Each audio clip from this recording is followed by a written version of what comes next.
Chapter 154. Li Shimin was also stunned when he heard that. He rubbed his groggy head for a long time before he remembered the purpose of his visit. He personally went to the counter to take a herbal teapot and drank a mouthful of cold tea. Then, he threw it to Zhang Feng and said, "If you didn't mention it, I would have forgotten. I think you did it on purpose. You even saw through that?" Zhang Feng took the teapot with a smile and leaned himself against the wall to drink. Sigh. When Li Shimin thought of the business, his whole spirit was refreshed. This is my family's business, so it's not good to talk about it. But I really have no choice. Say it. As a brother, I don't have any other skills, but I have a glib tongue. Li Shimin ignored Zhang Feng and seemed to be immersed in his memories. Originally, there were 3 of us brothers. My father built a family business with his good friends in the Guanlong area for the sake of singing. At that time, I was going to take the imperial examinations and become an official, but my father promised that as long as I helped the family work hard, he would let me be the head of the family in the future. Then your father went back on his word and let your brother be the head of the family, right? Zhang Feng asked with his eyes wide open. Li Shimin didn't say anything and nodded. Zhang Feng suddenly had a strong interest in Lao Li. Lao Li, don't tell me you're that person in the palace? F***ck, your experience is so similar. Zhang Feng's words instantly alerted Li Shimin. He didn't know what was wrong with him that made him see a clue. He laughed and said vaguely, "How can my identity be compared to that person?" "That's true." Zhang Feng smacked his lips. He would rather die than believe that this master had any connection with that person in the palace. Damn it, there was no possibility at all, okay? Let me tell you a story. Zhang Feng said faintly, speaking of which, there is still half a month before the birthday of that person in the palace. But look at how the current emperor treats him. Although your experience is similar to His Majesty's, let me tell you, even if you're just a little commoner and His Majesty, you're all the same. We're all mortals, born and raised by mothers and fathers. The difference between us and animals is that we have feelings. Although the current emperor has used some tricks, he still wholeheartedly wants what his father wants. Even if he has to run hundreds of horses to death, he will still get it for him from the ends of the earth. Li Shimin fell silent. His eyes were filled with worry. Zhang Feng patted his shoulder and said, "Actually. Have you ever heard of this saying? The son wants to raise, but the father doesn't wait for him. Is it the father's fault for not teaching him well? If your father didn't make a promise back then, you might not have achieved what you have today, and you might not be able to see me today. You should be glad that your father didn't let you enter the big dye vat in the imperial court. But I'm already in it." Li Shimin shouted in his heart. "Brother Zhang Feng. You said that the son wants to raise, but the father doesn't wait for him. I'm indeed facing this problem now. My old father, because I fought for the position of the head of the family, and my brothers left the Tang dynasty one after another, so he has always hated me and doesn't like me. He's very similar to His Majesty. I also want to redeem myself. Previously, I was young and impetuous, and my brothers joined forces to mess with me. How could I not resist?" Zhang Feng fell silent. Was Lao Li wrong? That was right. He was the same as His Majesty. They just wanted to survive in the cracks. This might be the characteristic of the men in Guangzhou. Where the hell did this tradition come from? For a lousy reputation, to destroy the false title of the head of the family, they didn't even understand the principle of family harmony and prosperity? Did they have to fight to the death? Lao Li. Actually, I have no right to ask about your family's affairs, and I don't dare to make decisions for you because every family has its own difficulties. I can only say that all of this today is your family's own fault. Listen to me first. Zhang Feng pressed Li Shimin's shoulder to shut him up, and then said, "I don't want to hear about your past. I think it's not as wonderful as His Majesty's. But you have to remember that there's no overnight hatred between father and son. Your original intention is for the family business. This is understandable, but please remember one thing. Admit defeat. You're a father now. Do you want your children to learn from you in the future? Li Shimin was abnormally shocked. He really hadn't thought about this matter. It's the father's fault if the son doesn't teach. He knew this sentence from Old Man Kong. But, I know you have concerns, but you must remember one thing. Think more for the future generations. Admit defeat, and lower your head to your father. I know your personality, and you're not that hard to talk to. Otherwise, do you think I, Zhang Feng, am willing to be friends with anyone? If that's the case, then right now, the streets are filled with my brothers and friends. Please, Brother Zhang Feng, enlighten me. My father's birthday is in a few days. I'm also thinking about how to resolve the conflict between us at this time, but I have no way, so it's like this. How is there no way? Zhang Feng smiled mysteriously and pointed at his head. Think carefully. Do you have a way to resolve your father and son relationship? Chapter 155. Want? If I want, will I expose all my dirty linen to you? Li Shimin shook his head speechlessly. Zhang Feng wanted to slap Li Shimin's head hard to see if he was a blockhead. However, he reached out his hand and stopped in the end. He couldn't reach it, and he didn't have the strength. He staggered and fell to the floor. The teacup in his hand was thrown into Li Shimin's arms. In an instant, he looked like he had wet his pants. Li Shimin frowned at the sight. Zhang Feng acted as if nothing had happened and simply laid on the floor. The cold floor made him feel a little less drunk. At this moment, he finally understood. Why did those drunkards prefer to sleep on the floor and the curb instead of sleeping on a bed when they were drunk? It was so damn comfortable. You're a blockhead. To think that I've told you so much before. You didn't listen to me at all. Let me ask you. Why is your father unhappy with you? Are you the one who snatched the position of the head of the family? Wrong. He promised to give it to you, but you snatched it from him. This is his fault. If you can't do it, don't agree. But why can't he get along with you? Is it because I drove my brothers away? Li Shimin asked hurriedly. No, no. Zhang Feng stamped on the floor randomly. This is all because of one original intention, which is to revitalize the family business. No matter how you become the head of the family, your father hopes that you can lead the family to glory and glory. Let me ask you.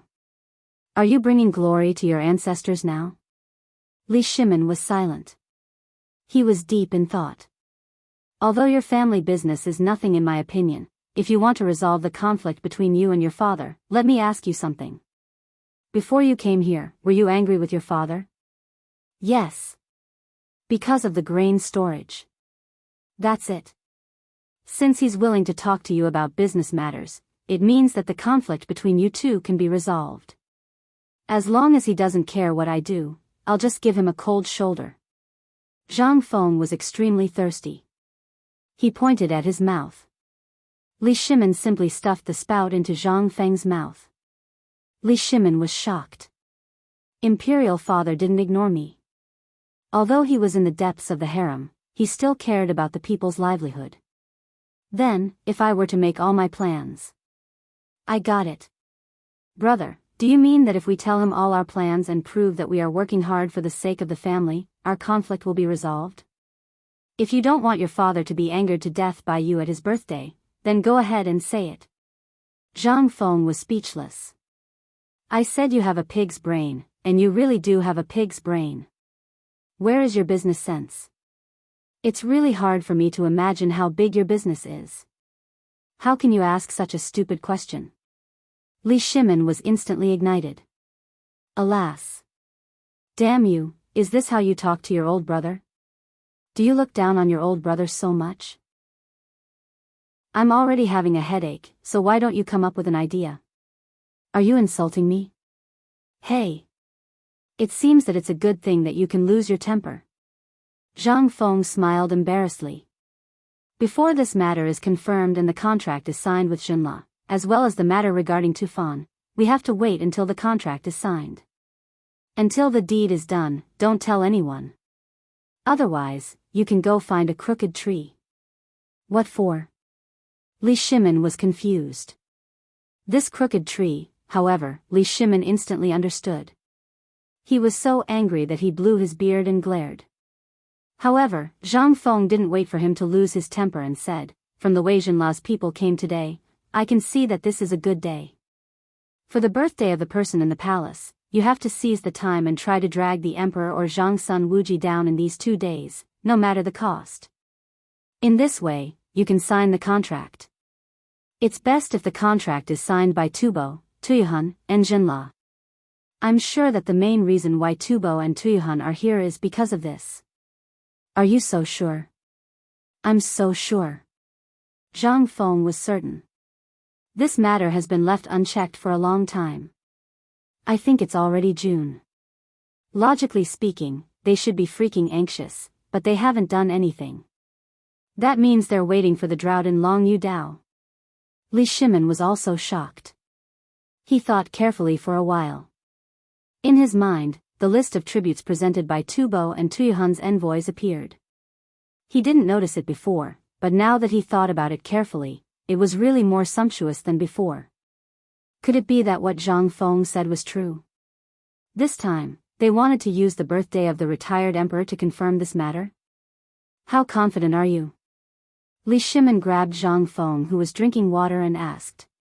80%. If the retired emperor doesn't cause trouble. It was a sure thing. Although Zhang Feng said it was 80%, it was definitely 100%. Because, with Zhang Feng's temper, he would never smooth things over. He would always leave a safe place for himself. Li Shimin's eyes flashed a trace of ruthlessness. It seems that Chang and is going to have a big change in this birthday. Chapter 156. Li Shimin was a little scared. But he was also looking forward to it. He was afraid that if something went wrong during the birthday celebration, he would have to bear the infamy. The infamy of being a murderer and usurping the throne really made him feel uncomfortable. If he could solve it during the birthday celebration, that would be great. But could this matter be as good as he thought? No.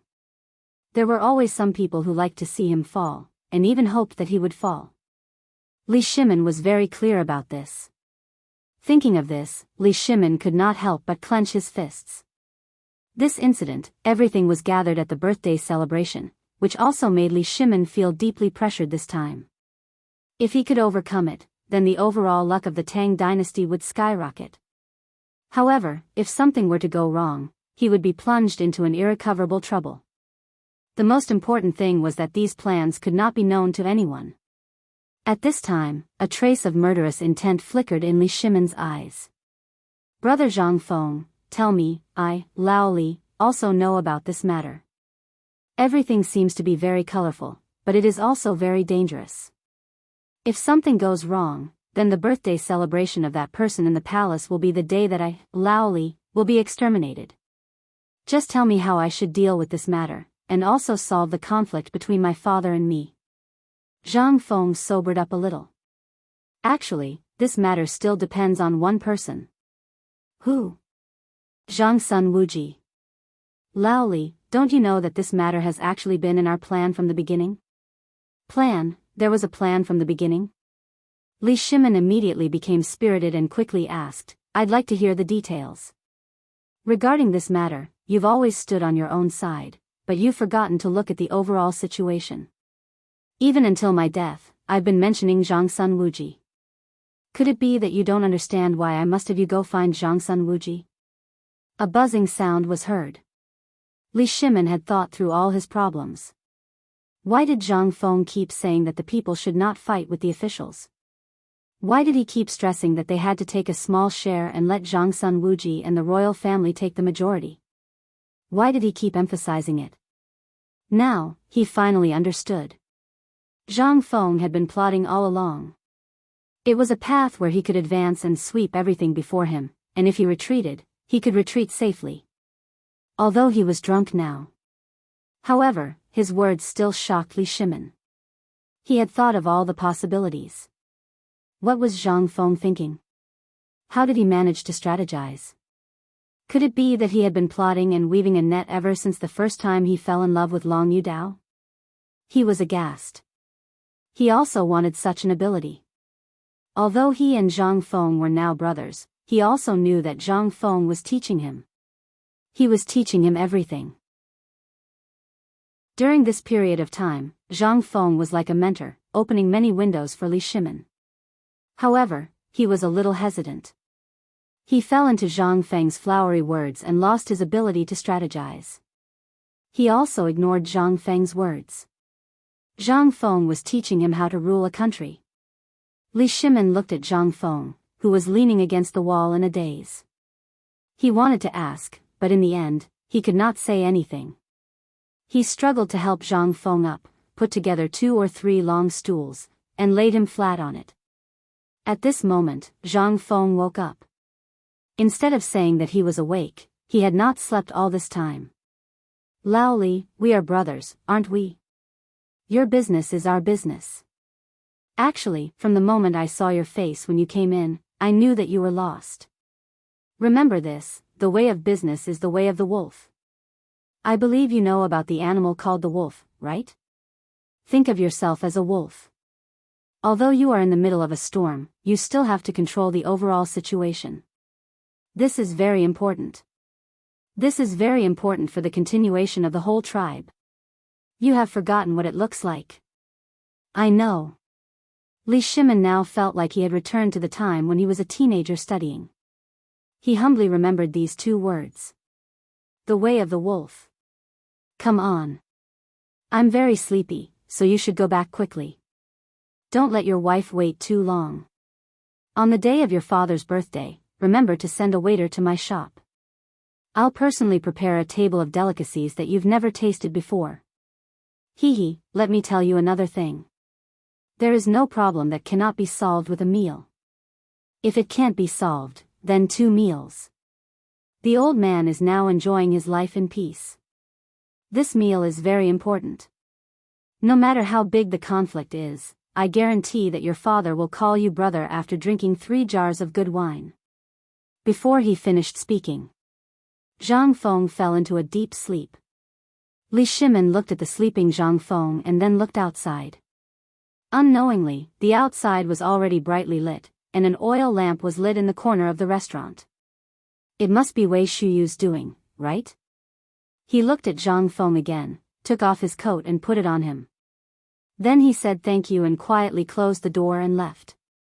As soon as he left the restaurant, he saw Wei Shuyu's face as if he had seen an immortal. Li Shimin glanced at him, his voice extremely cold. You saw it all? I saw it. Forget it. Chapter 157. In the Daming Palace. At this time, Empress Zhangsun was sitting in the imperial study, looking very anxious. Zhangsun Wuji, Wei Zheng, and the others were also waiting for Li Shimin anxiously. Originally, they came to report the news brought back by the spies in Chang and City and all the prefectures. But they learned that Huang Degui went to the retired emperor to complain, which made the already tense atmosphere even more tense. It was going to be Li Yuan's birthday soon. Now there was such a big mess. What should they do? The temperature in the evening was obviously lower, but everyone's faces were still full of sweat, and they didn't dare to wipe it off. Although Empress Zhangsun was sitting there with a calm face and reading the emperor's poetry collection, everyone knew that the empress was the most terrible at this time. What time is it? Xiaowan? After a long time, Empress Zhangsun asked lightly. Her personal maid hurried to the door and looked for a while, and then reported with trepidation, Your Highness, it's the evening now. Still no news of His Majesty? Your Highness, my son Shuyu sent a letter. His Majesty is drunk. Maybe he's on his way back. Wei Zheng was a little guilty, but he still spoke frankly. A person who can control the whole situation and make it so watertight, who also has such a novel salt-making skill, and who can make such good wine and food. Your Excellency Wei, tell me, what do you think of Zhang Feng? Wei Zheng was a little confused about the Empress's intention. He exchanged glances with the others, and then said truthfully. Your Highness, we can't catch up with Zhang Feng's knowledge. Moreover, I, Minister Du, Fang Xiangshu, and Shang Xiangshu have all talked about his knowledge. This person's knowledge is basically the best of 100 schools of thought. This old subject was fortunate enough to witness his talent. Although he kept talking about business matters, it seems that this lad has a bright future in the business world. But I heard that this person doesn't like money or these things. Why are there so many people like him? Is he really willing to stay in a rundown tavern? Seeing that everyone was nervous, Empress Zhangsun smiled faintly. This is not the imperial court. This concubine is also a little curious about this child, that's all. Everyone, there is no need to be reserved. After all, His Majesty wants the crown prince to learn the way of ruling the country from him. This concubine is his mother, so I have to know about the crown prince's teacher. Hearing this, everyone could not help but heave a deep sigh of relief. In an instant, everyone started talking. Nyang Nyang, I, Old Sheng, know a little. Brother Zhang Feng. Although he's just a small tavern's shopkeeper, his ability to command is something that I can't catch up to. He is a piece of military material. Yes, an unpolished jade. Old Black. When did you reserve him? This old man thinks that his talent and knowledge, as well as his analysis of the current situation, are enough to look down on the world. Our Tang dynasty's imperial court urgently needs the injection of such fresh blood. Only in this way can the imperial court, which is like a pool of stagnant water, have a trace of vitality. If I may be so bold as to ask, what? I haven't made a decision yet. Are you all in a hurry to rope him in? Just as Wei Zheng was about to kneel down and ask the Empress for permission, Li Shimon's voice suddenly sounded behind everyone. Everyone was so scared that they hurriedly knelt down to welcome him. Li Shimon's face was full of unhappiness. He glared at Wei Zheng and the others. Under the worried eyes of Empress Zhangsun, he sat down on the dragon throne. Li Shimon was very surprised. Wei Zheng and Zhang Feng had only met 2 or 3 times.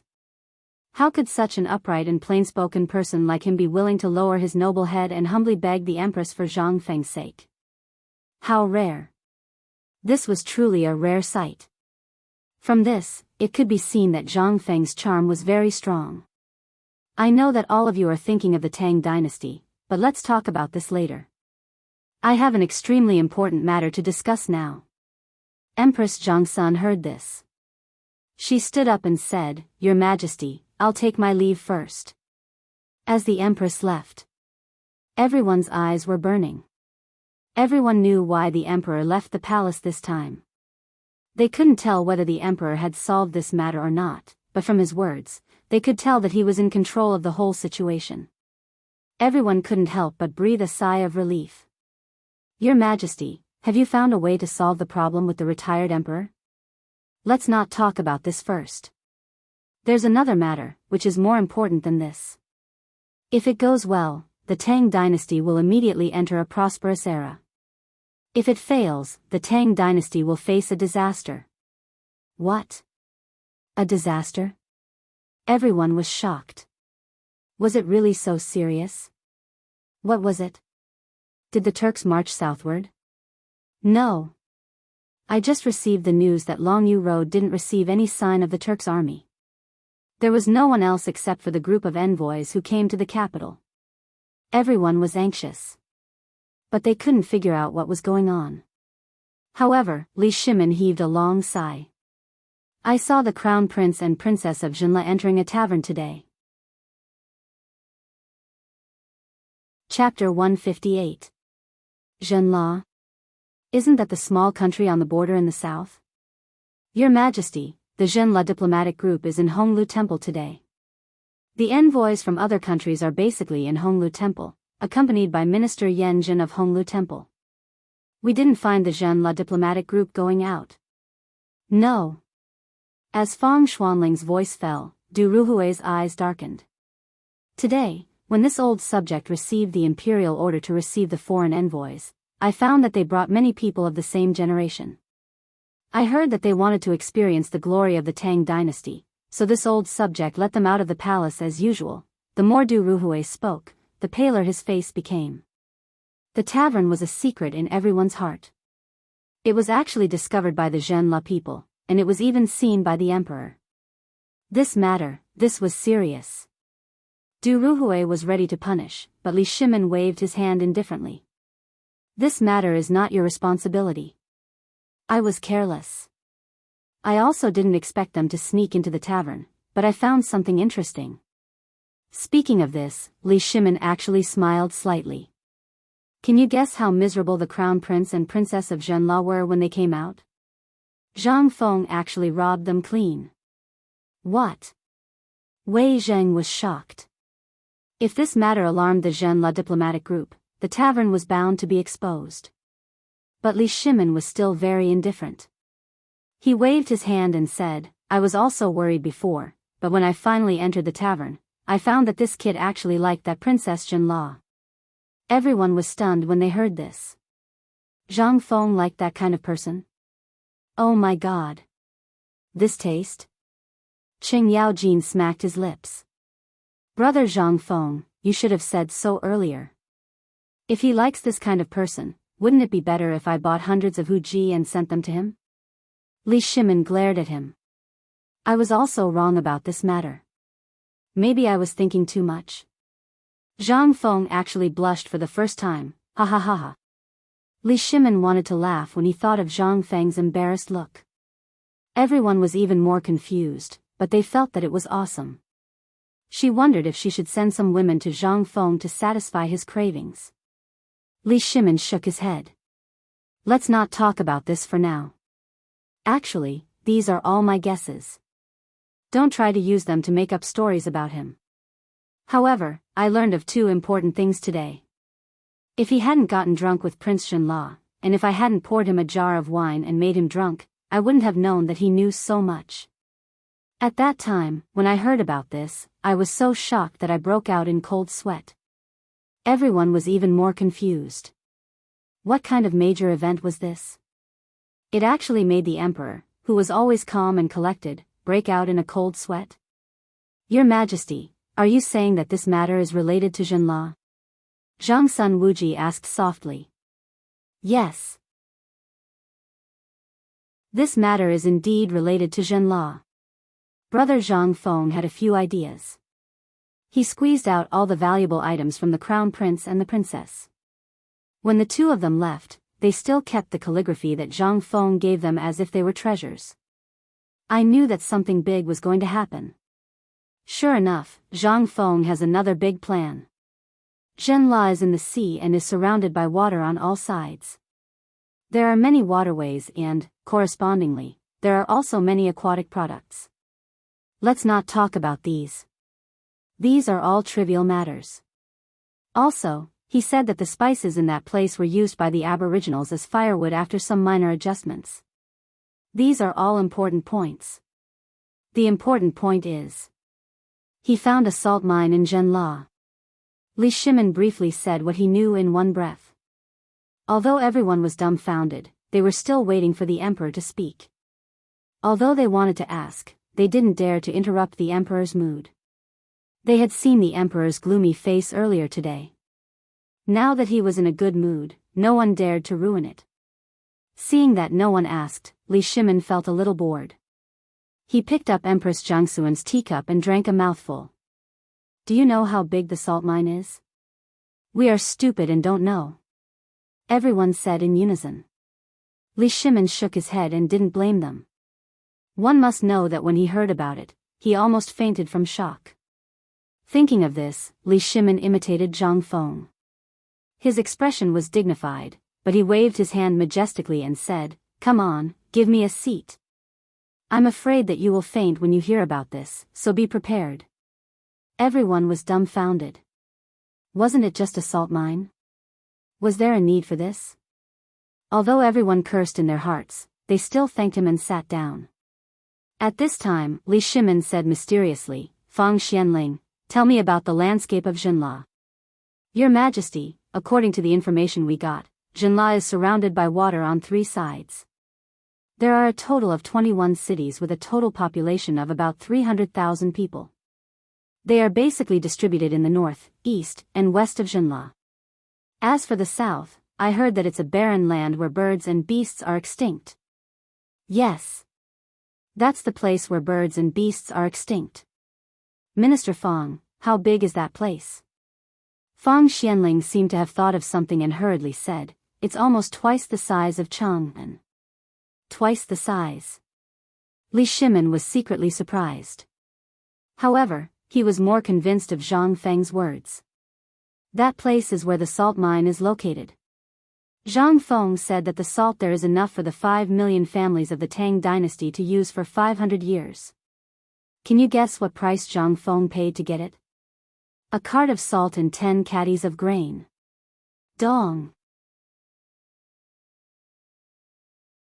Chapter 159. The sound of people falling to the ground was within Li Shimin's expectation. The white jade tablets in everyone's hands, and even Cheng Yaojin, fell to the ground.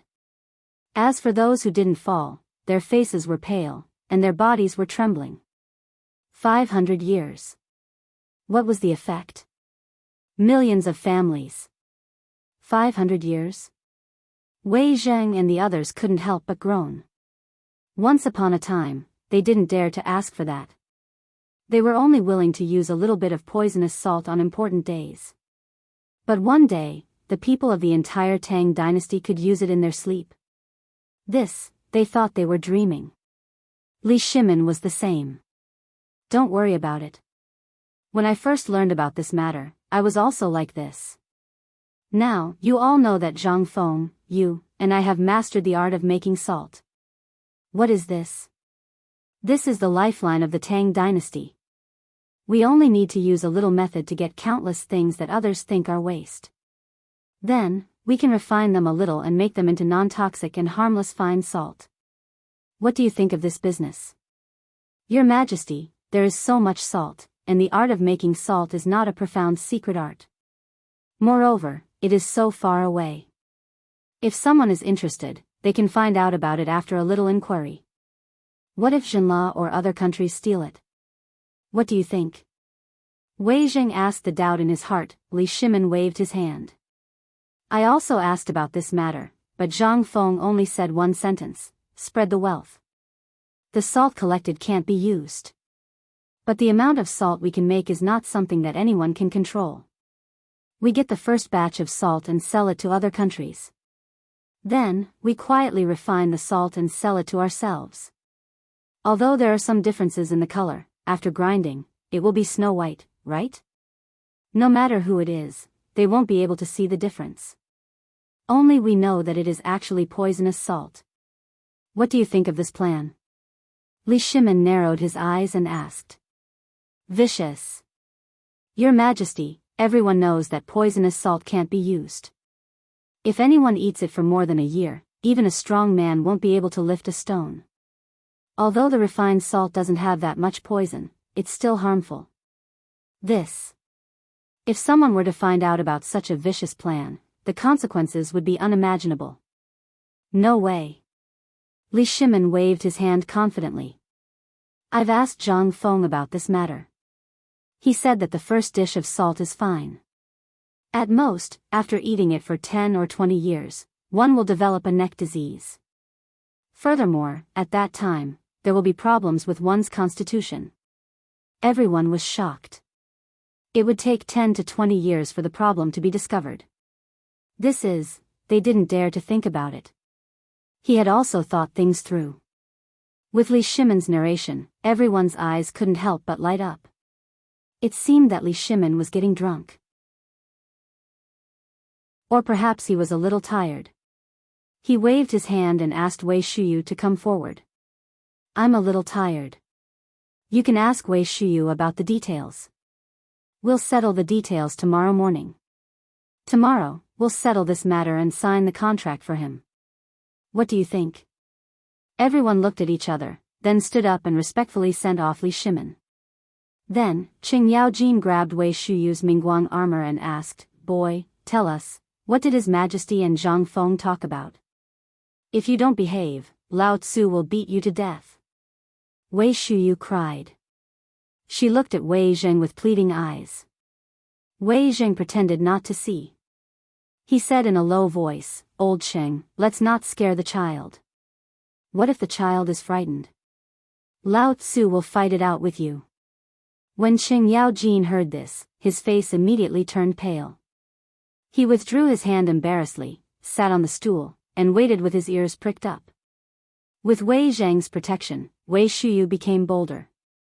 She gave a fist salute and said, "Uncles, I followed His Majesty to the small tavern today and eavesdropped a little at the door." Zhang Feng's plan. Ah! Under the angry stares of the crowd, Wei Shuyu hurriedly stopped showing off. She shrank her neck and said, "He means to use these things to exchange for grain. 1 caddy of fine grain and 1 caddy of salt. F***CK. Did Brother Zhang Feng come up with this plan? What if there's no grain? For example, what about the Turks?" Fang Xianling and Du Ruhui's white beards were trembling. They asked hurriedly. Zhang Feng didn't say anything about the Turks, but I think he means to exchange cattle and sheep. Moreover, he said that the horses will only be exchanged for grain, not salt. Hearing this, everyone cursed in unison. F***CK.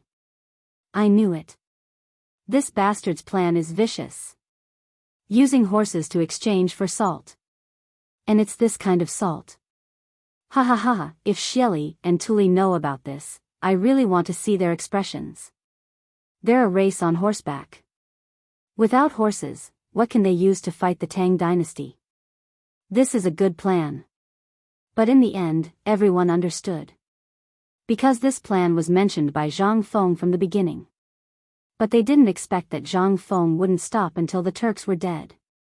They wanted to know how the Turks offended Zhang Feng to make him hate them so much.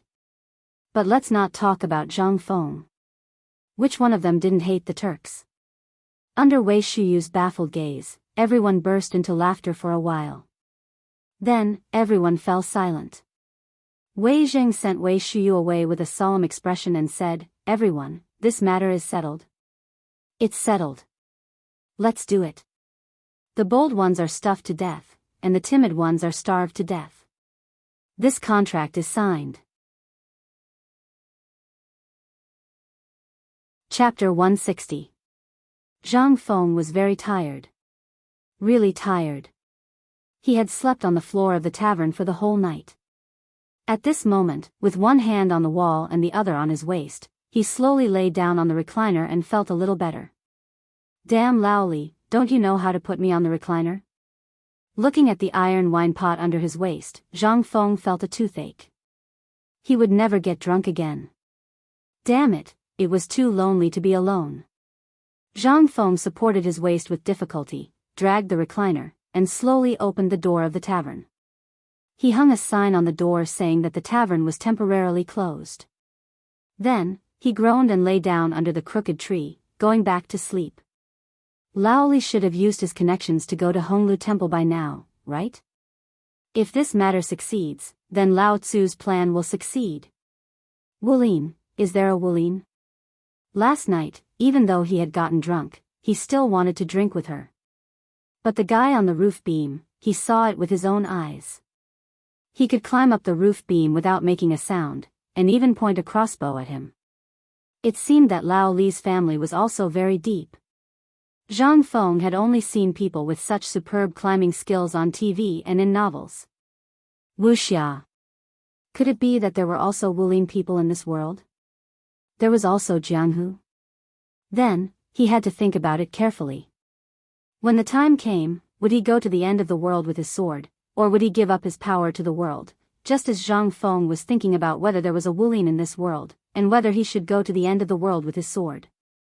The sun was already shining on the paper window of Chang'an City. With the sound of 3 gongs, the bustle of Chang'an began. The market is open. The imperial palace. The morning court session ended in a hurry. In Taiji Palace, Li Shimin hurriedly summoned Wei Zheng and the others.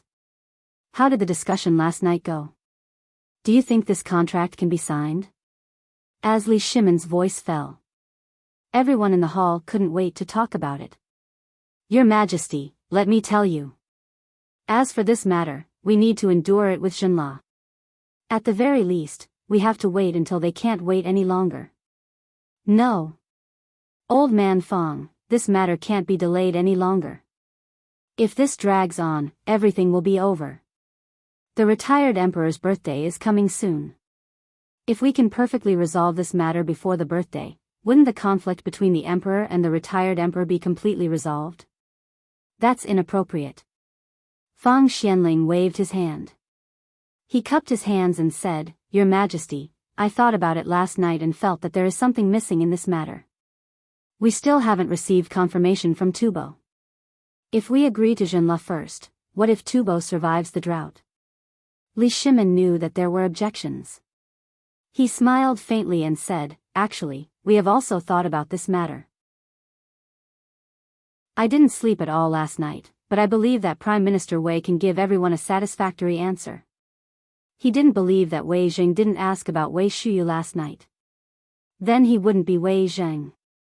Hearing this, Wei Jing stroked his beard. Unlike the excitement of the others, he was extremely calm now. I think this matter is feasible. Last night, my son also told me in detail about the conversation between Your Majesty and Brother Zhang Feng. To be honest, I also felt that there was something missing in the middle. As Duke Xing said, there was an important link missing. However, after thinking about it last night, I went to the secretarial office to check the list of tributes from Tubo and other countries this morning. Then, I understood. This time, Tubo's tributes are dozens of times more abundant than before. I think they want to reduce the cost of this matter to the lowest during this birthday, and then get the manufacturing method of the water wheel at the lowest price. Oh. Hearing this, everyone was shocked. Li Shimin already knew about this. He waved his hand indifferently. Prime Minister Wei is right about this matter. Therefore, I have decided to summon Prince Zhenla to Taiji Palace later. What do you all think? Everyone's doubts were cleared. Now, who dared to object? All of them bowed. Your Majesty, congratulations. Ha ha ha. Someone come, fax Prince Zhenla for an audience. You all also come with me to see this rare grand scene. Li Shimin was in a very good mood. Relatively speaking, he was still a little excited. Originally, these matters were supposed to be handled by the Crown Prince or the Supreme Court. However, this time, because of the importance of this matter, Li Shimin didn't announce it. Instead, he sent someone to inform the Taichung Temple, the Supreme Court, the Guanglu Temple, and the people of the 3 provinces and 6 ministries. A moment later, the officials of the Honglu Temple, the Supreme Court, and the Taichung Temple personally explained the identity of Zhenla. Then, the small yellow door hurriedly led the nervous Shiva into Taiji Palace. Along the way, Shiva's eyes stared straight at the heel of the small yellow door in front of him. He didn't even dare to look around. He didn't know the purpose of this summons, but he could guess a little. However, it was also because of this that Zhang Feng's identity became even more mysterious. After entering Taiji Palace, after passing through 3 large doors and countless crescent-shaped doorways, Shiva finally stopped in front of a magnificent house. The small yellow door lightly knocked on the door and said, Your Majesty, Prince Zhenla, Lamar Shiva, requests an audience. Chapter 161. In the imperial study of Taiji Palace. How mysterious was it to Shiva and the entire Zhenla before? But now, he was about to enter this palace. At this time, Shiva was a little nervous. Very nervous. His palms couldn't help sweating. The door was finally opened from the inside. Shiva slowly walked into the hall with a nervous heart that felt like it was going to jump out of his chest. The hall was not big, but it was no less luxurious than the palace of Zhenla. There was at least one imperial study here, which was the study of the Tang emperors. If this place was already so magnificent, what would the hall be like? Shiva couldn't help but quietly raise his head and quickly glance at the hall. The hall was made of mahogany and gold-rimmed phoebe. The room was full of calligraphy and paintings that he couldn't understand. Presumably, these were all extremely precious paintings of the Tang dynasty. There were 5 officials sitting on both sides of the hall. Behind a table covered in yellow brocade sat a middle-aged man in yellow robes. He was looking at Shiva with a dignified expression. The moment Shiva glanced at him, he felt as if he had been seen through by that person. Was this the emperor of the Tang dynasty? This momentum, there was no time to think. Shiva entered the door and hurriedly kowtowed. Lama Shiva, the son of Lama Zoya, the king of Jianghu, pays his respects to His Majesty the Tang emperors. Rise and take a seat. Li Shimon's voice was very faint. Shiva couldn't hear any other meaning from it. But he had a feeling. This summons seemed to have something to do with the tavern. Could it be that the conversation between him and Master Zhang was overheard by the Tang emperor? Or, the person Master Zhang was talking about was His Majesty the Tang emperors? Then, who was Master Zhang? What kind of ability did he have? A little eunuch brought in a chair and placed it next to Qing Yaojin. Shiva didn't dare to disobey. He could only sit beside the bearded Qing Yaojin and wait quietly. Seeing this, Li Shimon chuckled and said, "Your Highness, this is your first time in the Tang dynasty. You don't have to be so cautious. I'm not a man-eating tiger, so relax." Shiva gave his thanks. Seeing him like this, Li Shimon didn't intend to say anything more and directly said, "Last night, I heard an interesting thing. Jianghu seems to have a lot of treasures. But why is it that in the letter I received from your father, he said that you, Jianghu, need the assistance of my Tang dynasty? What does that mean?" It was really Master Zhang. What kind of charm did Master Zhang have? Even the emperor knows so much about it. Could it be, was it the legendary chamberlain of imperial insignia of Great Tang? Shiva was aghast. He hurriedly said, "Your Majesty, the Tang emperors. Please listen to the details of this matter." He didn't intend to hide it anymore. Since the emperor knew, he was hiding it. If he angered the emperor, Jianghu wouldn't be able to survive this winter. Now, because of the drought in Tubo, Jianghu had been seriously affected. At this time, most of the people could only rely on fish in the sea and wild vegetables in the mountains to fill their stomachs. If they delayed any longer, winter would come, and Jianghu would be exterminated. Your Majesty, please understand. Because of the drought in Tubo, Jianghu often looted the rich land of our country. Now, most of our people can only rely on wild vegetables and fish to fill their stomachs. Your Majesty, the Tang emperors, please have mercy on us. Li Shimon smiled. If he hadn't gone to Zhangfeng yesterday and learned so much, he would have waved his hand and given a lot of money and food. I know about this matter. Do you have anything to say about what happened yesterday? Your Majesty, please understand. Yesterday, Sister Wang and I went to Chang'an City to take a look at the magnificent scenery of Chang'an City. However, we inadvertently saw the front door of a small tavern. A handsome man was sitting in a strange chair and swaying. In front of him was a flagon that seemed to be made of iron. Wasn't it comfortable? Therefore, Sister Wang and I wanted to find out more about it. Then, we saw Master Zhang.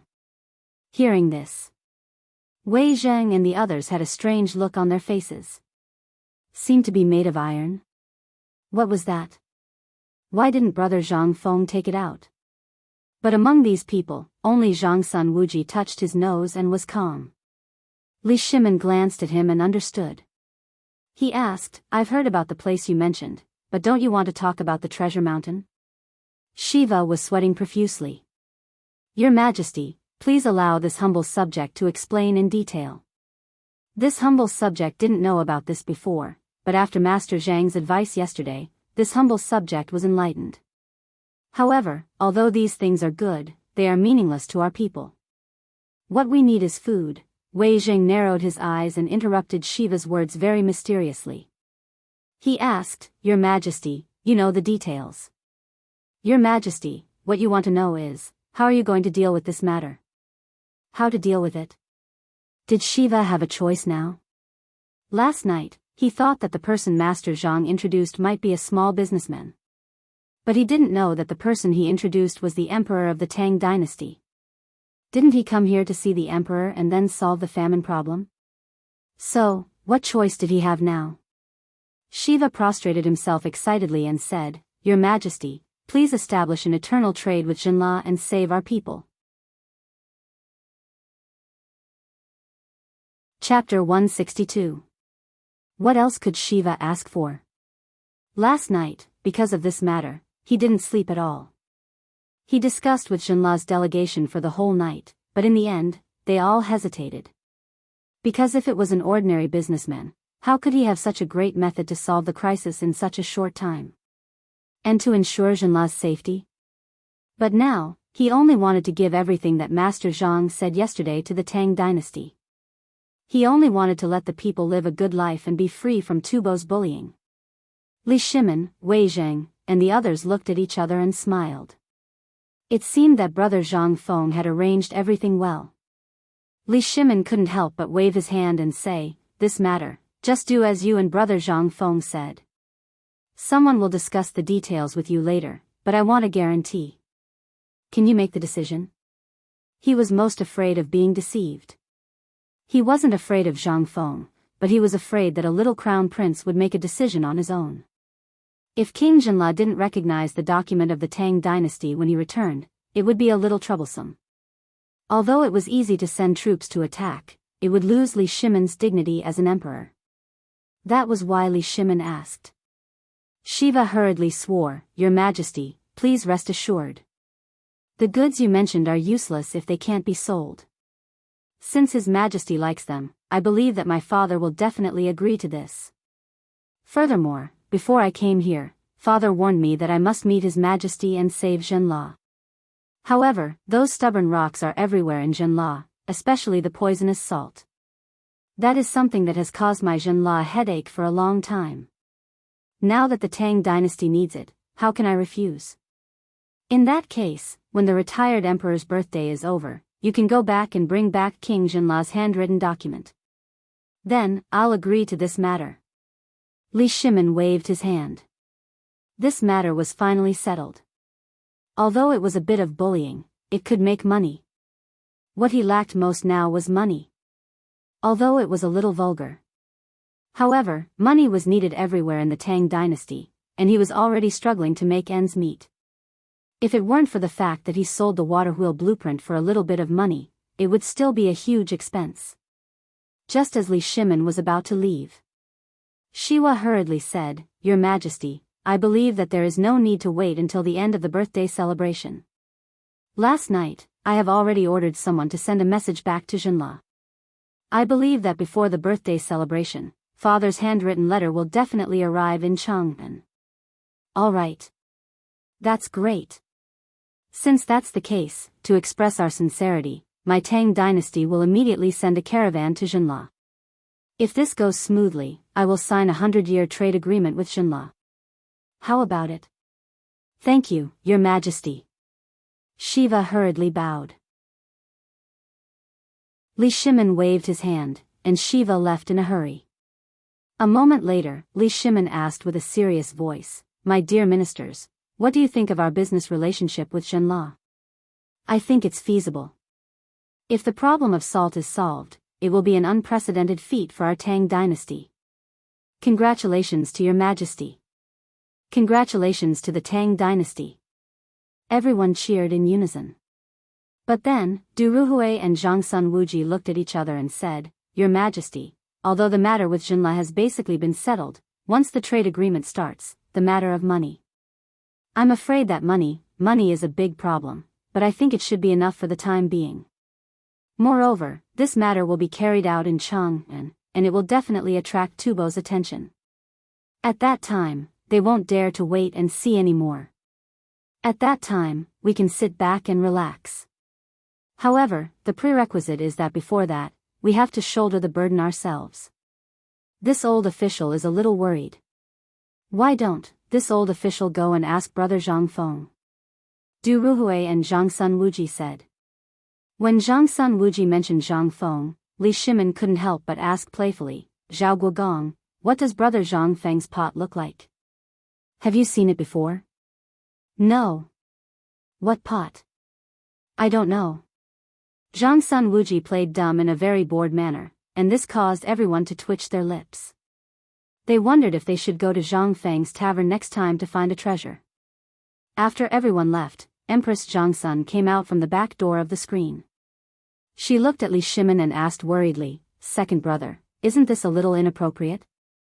Although I don't know much about state affairs, this matter is still unknown. Is it really as magical as Zhang Feng said? Are you so sure? Guanyin maid, do you think I still have a way out? Now, money is needed everywhere in the Tang dynasty, whether it's the military expenses at the border or other aspects. This salt is extraordinary. If I don't have it in my hands, I won't be at ease. What's more, Zhenla has a huge amount of salt. Haven't I mastered the art of making salt now? Then, think about it. After this year and next year, the Tang dynasty will really enter an era that I dare not imagine. Isn't this what we want? Isn't this what all the people in the world want?" Empress Zhangsun didn't say anything. Looking at Li Shimin's back, which was no longer tall and straight, she felt sad and couldn't help crying. "Second brother, I understand." Chapter 163. Zhang Feng was very relaxed. During this period of time, Lao Li seemed to be very busy with Shen La's matter. He was so busy that he didn't even pass on the news. But where was Cheng and city? It was right under the emperor's feet. Even the slightest movement of the grass in the wind would be closely watched. These simple people from Guangzhou were scared. They had enough of the precarious life and were tired of war. Therefore, the news that the imperial court had signed a trade agreement with Zhenla spread throughout Cheng and city as if it had grown wings. Zhang Feng, even if he didn't leave the tavern, he could still hear all the so-called gossip from the mouths of the children squatting at the entrance of the tavern. Looks like old Li's ability to get things done is not bad. He really knows how to get the Shengguan family involved. Not bad, he has a bright future. Zhang Feng sipped a mouthful of wine happily and fanned himself. Beside him, there were 3 dirty half-grown children who were rubbing his shoulders or rocking the recliner. That was a very comfortable life. As long as he was willing, he only needed to pay a copper coin for these children to massage his shoulders for a day until they dislocated his shoulders. "Brother Zhang Feng. Brother Zhang Feng. I have the latest news." The latest news from the imperial palace. At this moment, a topless child with snot bubbles on his nose ran over excitedly. A pair of straw sandals that couldn't be any worse had already been flung off to God knows where while running, and the straw rope of the other straw sandal had been dragged out for half a meter. Zhang Feng was interested. He squinted and asked, "Dog, what did you ask?" "If you really get the answer, I will not only give you 10 copper coins, but also give you an old piece of clothing." Hearing this, the dog was so excited that he was about to kneel down and kowtow. Zhang Feng kicked him and scolded jokingly, "Come on, don't do this. A man must remember that you can kneel to heaven and earth and your parents, but you must never bend your knees easily. This is the dignity of a man." Zhang Feng knew that this set of advanced words would not be understood by the children in this feudal era who could not even fill their stomachs. However, it did not matter. Hee hee. Although he had been kicked, Go Zi was still laughing excitedly. His black teeth made Zhang Feng unable to look straight at him. When the 3 little fellows behind him heard that it was 10 copper coins, their eyes widened like copper coins. Seeing this, Go Zi bared his teeth and waved his fist. "Brother Zhang Feng, I just heard from the eunuch who was washing the toilet in the pure fragrance workshop that someone from Zhenla's side came here yesterday. I heard that it was King Zhenla who personally came to the Tang dynasty to sign a contract. I heard from His Majesty that our good days are coming." Go Zi said excitedly. It was as if they were looking at the beautiful scenery of a golden age. Hearing this, Zhang Feng nodded. He took out half a string of money and threw it to the dog. "Scram, scram, scram. Go and take a bath for me. It stinks." There were at least 50 coins and half a string of money. In an instant, the 4 children smiled brightly like flowers. They thanked Zhang Feng gratefully and squatted on the ground to divide the coins one by one.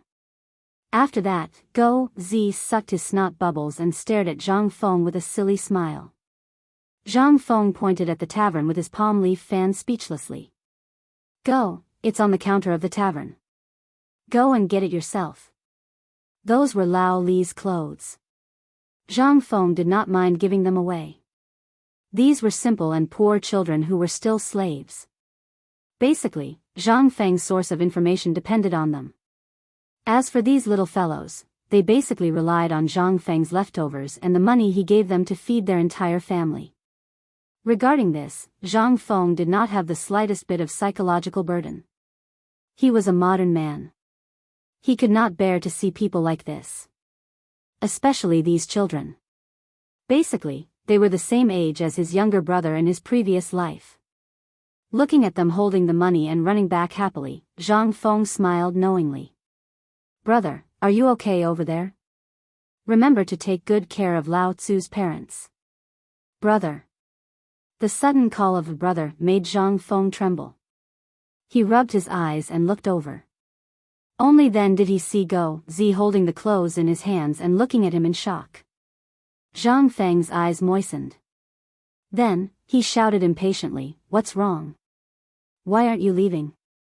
Are you waiting for Lao Tzu to cook for you?" "No, brother, this clothes. If you take it to the pawn shop, it can be sold for at least 30 coins, scram, scram, scram.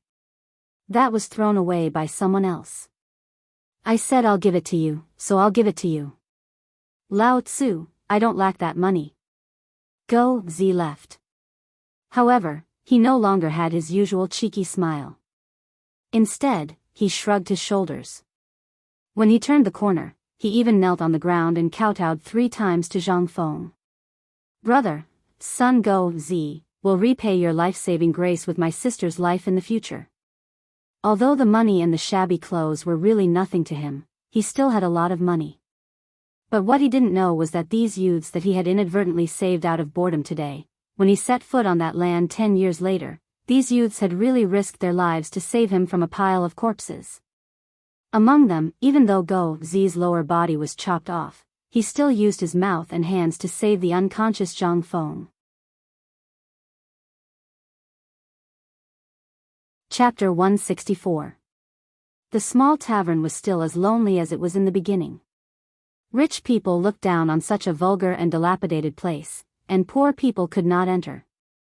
On the contrary, the entrance of Zhang Feng's shop became a paradise for wild children. When they had nothing to do, these children would gather beside Zhang Feng and listen to his stories. They knew that Zhang Feng loved cleanliness, and it was summer now. Before these children came, they would go to the river outside the city to wash themselves clean before coming. They even wanted to peel off the layer of skin on their bodies. Sometimes, when they caught some snakes in the wild, some wild game, or even a big turtle by the river, Zhang Feng would make a pot of tempting delicacies as if he was performing magic. And they would be able to get a delicious meal and a few copper coins. Sometimes, when Zhang Feng was happy, he would even reward them with an ingot of silver. Everyone did not fight for it and just sat on the ground to share the spoils. The people of the Tang dynasty were also strange. Zhang Feng felt that it was very strange. Even if one of them caught a long worm, snake, in a large group of people, if you gave him money, he would share it equally with his friends.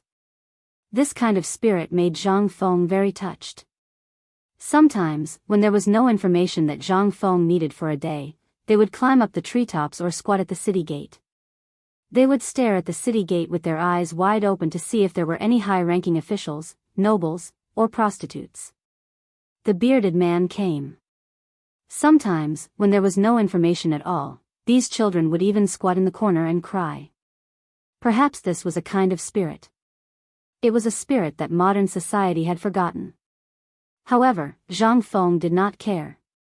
No amount of gold could buy his happiness. Anyway, he was not worried about making money. With the money that Lao Li and the others gave him, plus the money that he robbed Prince Xinla last time, even if he spent it in 8 lifetimes, he would not be able to spend it all. Therefore, he was also very generous. Business? Business? My ass. If it were not for Lao Li and the others, Lao Tzu would have closed the door and slept. Even if someone came because of his reputation, there was only one word. Get lost. Lao Tzu did not serve him. However, for this group of children, now, Zhang Feng was more like the king of children. These children surrounded Zhang Feng and relied on him for food. Zhang Feng knew this, but he didn't care. If he could help one person, he would help one person. It was too boring. Most importantly, it was too boring. Brother. Big brother Zhang Feng. I have good news. Just as Zhang Feng was half awake from his daydream, a sturdy young man hurriedly ran up to him. Seeing that Zhang Feng had woken up with a start, Go Zi was furious. He threw the cattail leaf fan in his hand to a skinny monkey next to him, then went up and hammered him. Damn it. Can't you see that brother Zhang Feng is sleeping? Were you chased away by a ghost? F***ck your mother. I'll kill you. Doggy. Zhang Feng rubbed his sleepy eyes and ordered Go Zi to leave. That young man seemed to know that he had been too rash. Although his clothes were already tattered from the beating and were now in tatters, he still licked his lips and apologized. Zhang Feng was speechless. Was he such a lowly person? All right, tell me. What did you find out? Brother, I heard the night watchman say that the Emperor Emeritus's birthday is on the day of the Dragon Boat Festival. Tubo's people seem to want to ask the Emperor for help today. Oh. Tubo finally couldn't take it anymore? Zhang Feng curled the corner of his mouth slightly. This group of monkeys was very smart. They must have seen that the Tang dynasty had signed a trade contract with Shenla, so they couldn't take it anymore. But, they couldn't take it anymore? If the Emperor wasn't an idiot, Tubo would definitely be cheated to death this time. Anything else? Zhang Feng asked with interest. No. By the way, I heard that Tuihan's people are also following behind. I don't know what they want to do. Zhang Feng nodded.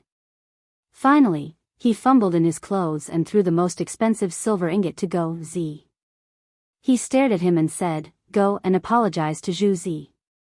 Why did you hit him? Today, you'll get half of your money as a punishment. Oh. Go Zi pursed his lips and didn't care. He waved his hand. In an instant, 8 half-grown children squatted on the ground and used the spindle on the ground to throw the silver ingot. Then, they divided the silver ingot bit by bit. In the end, they couldn't divide the silver ingot and ran away with Go Zi. They seemed to be going to the bank to exchange for copper coins. Looking at Go Zi's new straw sandals and new linen clothes, Zhang Feng yawned and turned over to continue watching. But a moment later, he was so hot that he rolled over and cursed. He went into the tavern while cursing. Damn kid, he's so greedy for money. Now that he has money, he doesn't care about Lao Tzu anymore. Although he was cursing, Zhang Feng didn't care at all. It was just 10 taels of silver. But, even if he didn't care, someone else did. Just as Zhang Feng was about to close the door of the tavern, a smelly man like a black tower blocked the door with a plop. He asked in shock, Shopkeeper, did you lose this silver ingot? As he spoke, the iron-towering man's hands trembled as he lifted a piece of flattened silver ingot and some scattered pieces of silver high up in front of Zhang Feng. Zhang Feng scratched his head. Who are you? Why do you have the silver ingot that I gave to Go Zi?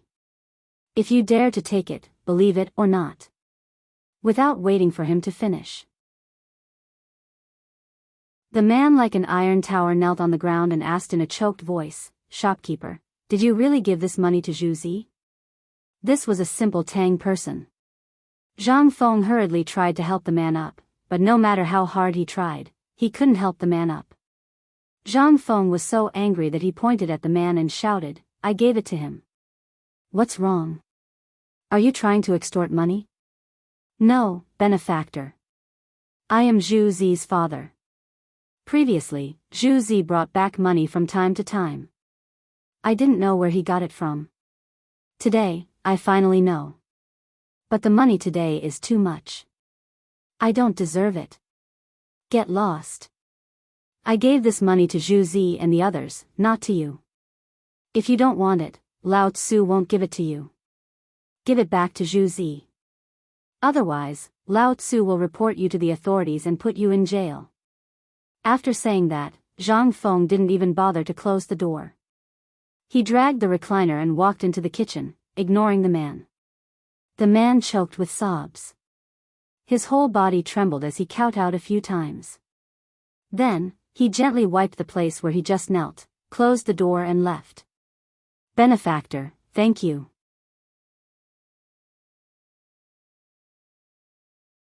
Chapter 165. The man left. Zhang Feng didn't have much psychological burden. It was still the same sentence. This was a deal, a business deal. He thought it was worth it, and he would give as much money as he wanted. He never cared about money.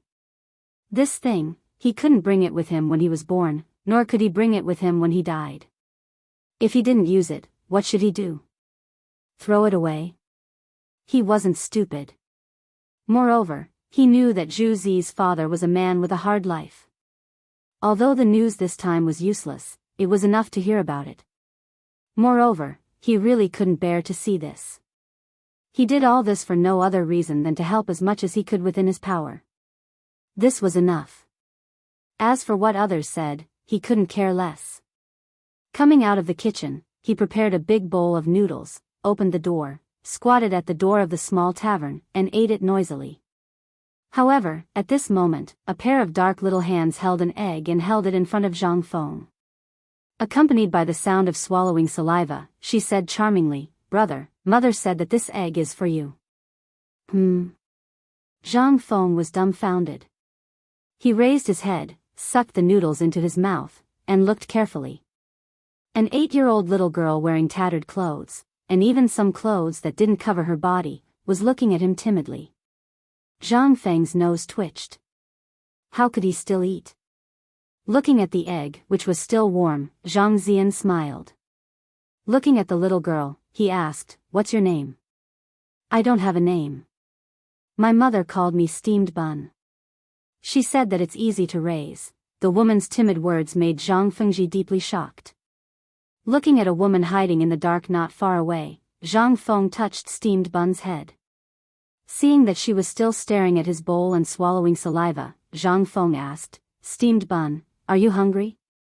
"I'm not hungry. Steamed Bun only had a bowl of porridge yesterday. Let's go. Brother will treat you to a big meal." Zhang Feng was speechless. What the hell was he talking about? He couldn't say anything. He threw the bowl away and carried the steamed bun into the tavern. Then, he put her on a stool and said, "Don't run around. No matter who comes, don't be afraid.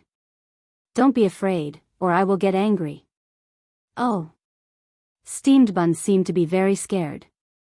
He looked timidly at the woman at the corner of the street outside the door and the grimacing youth. He sat quietly at the table and swallowed his saliva as he smelled the fragrance in the air. After a while, Zhang Feng came in with a big bowl of rice, a big bowl of braised pork, and a lot of scattered braised meat and other messy things. He put them on the table and said, "Steamed Bun, Big Brother will treat you to a meal. Eat quickly. If you can't finish it, you have to bring it back." She would not be able to finish the steamed buns even if she was stuffed to death. However, he still took out everything that could be taken out of the store. Not for anything else, but to be happy. An egg. After the emperor listed chickens and ducks as important objects of protection, these things were very precious. How could ordinary people be willing to eat them? However, she still brought it over. In fact, he saw Zhu Zi, his father, and his mother. Although Zhu Zi's father pretended that nothing had happened and walked past him, his eyes could not fool Zhang Feng. She was Zhu Zi's sister. In a slave's family, the old hen that laid eggs was their lifeblood. They could not bear to part with it. Only this egg was the only gift they could give. Looking at the steamed bun wolfing down the food, Zhang Feng looked at her and smiled until he cried. Steamed Bun foolishly wiped his lips with the back of his pitch-black hand. He took out the egg from his pocket and handed it to Zhang Feng. Big brother, you eat too. Big brother is not hungry. Didn't you see that big brother just ate a big bowl? His stomach is so full that it flipped over. As he spoke, Steamed Bun forced the egg into Zhang Feng's hand.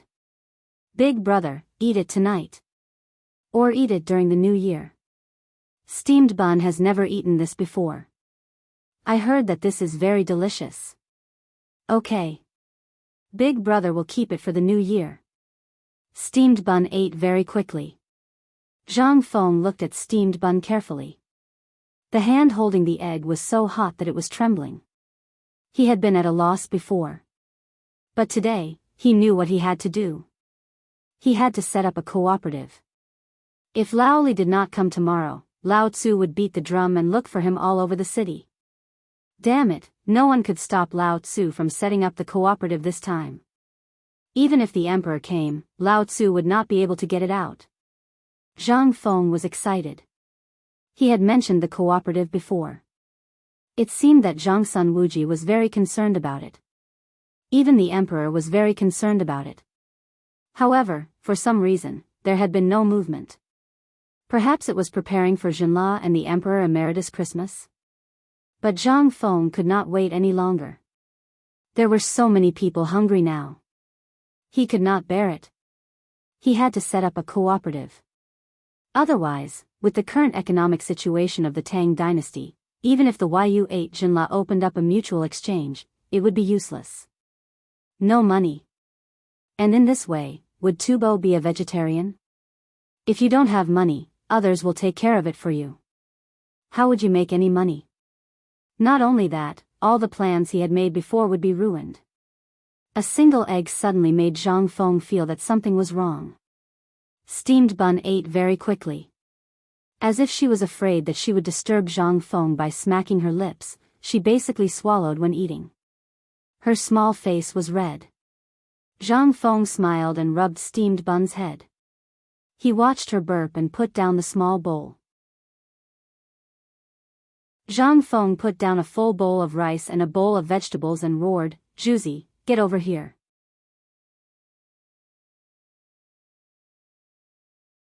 Chapter 166. Zhu Zi heard this. He couldn't stand it anymore. Looking at his sister eating the meat bite by bite, he was greedy. His saliva was like water in a smelly ditch, flowing all over the floor. Seeing Zhang Feng shouting, he hurriedly ran to the door of the restaurant, but he refused to enter. "Brother Zhang Feng, hey your ass. Come, bring the food back for your sister. This food is rotten, it's useless." Zhu Zi was stunned. Looking at the table full of delicious food, he stopped drooling. He thought that Zhang Feng was angry. He was about to scold his sister. "Steamed Bun. See how I'll deal with you when we get back. I only asked you to send an egg, how did you provoke brother Zhang Feng? Shut up. If you dare to talk, Lao Tzu will beat you to death." Zhang Feng scolded impatiently, "Steamed Bun is my sister now.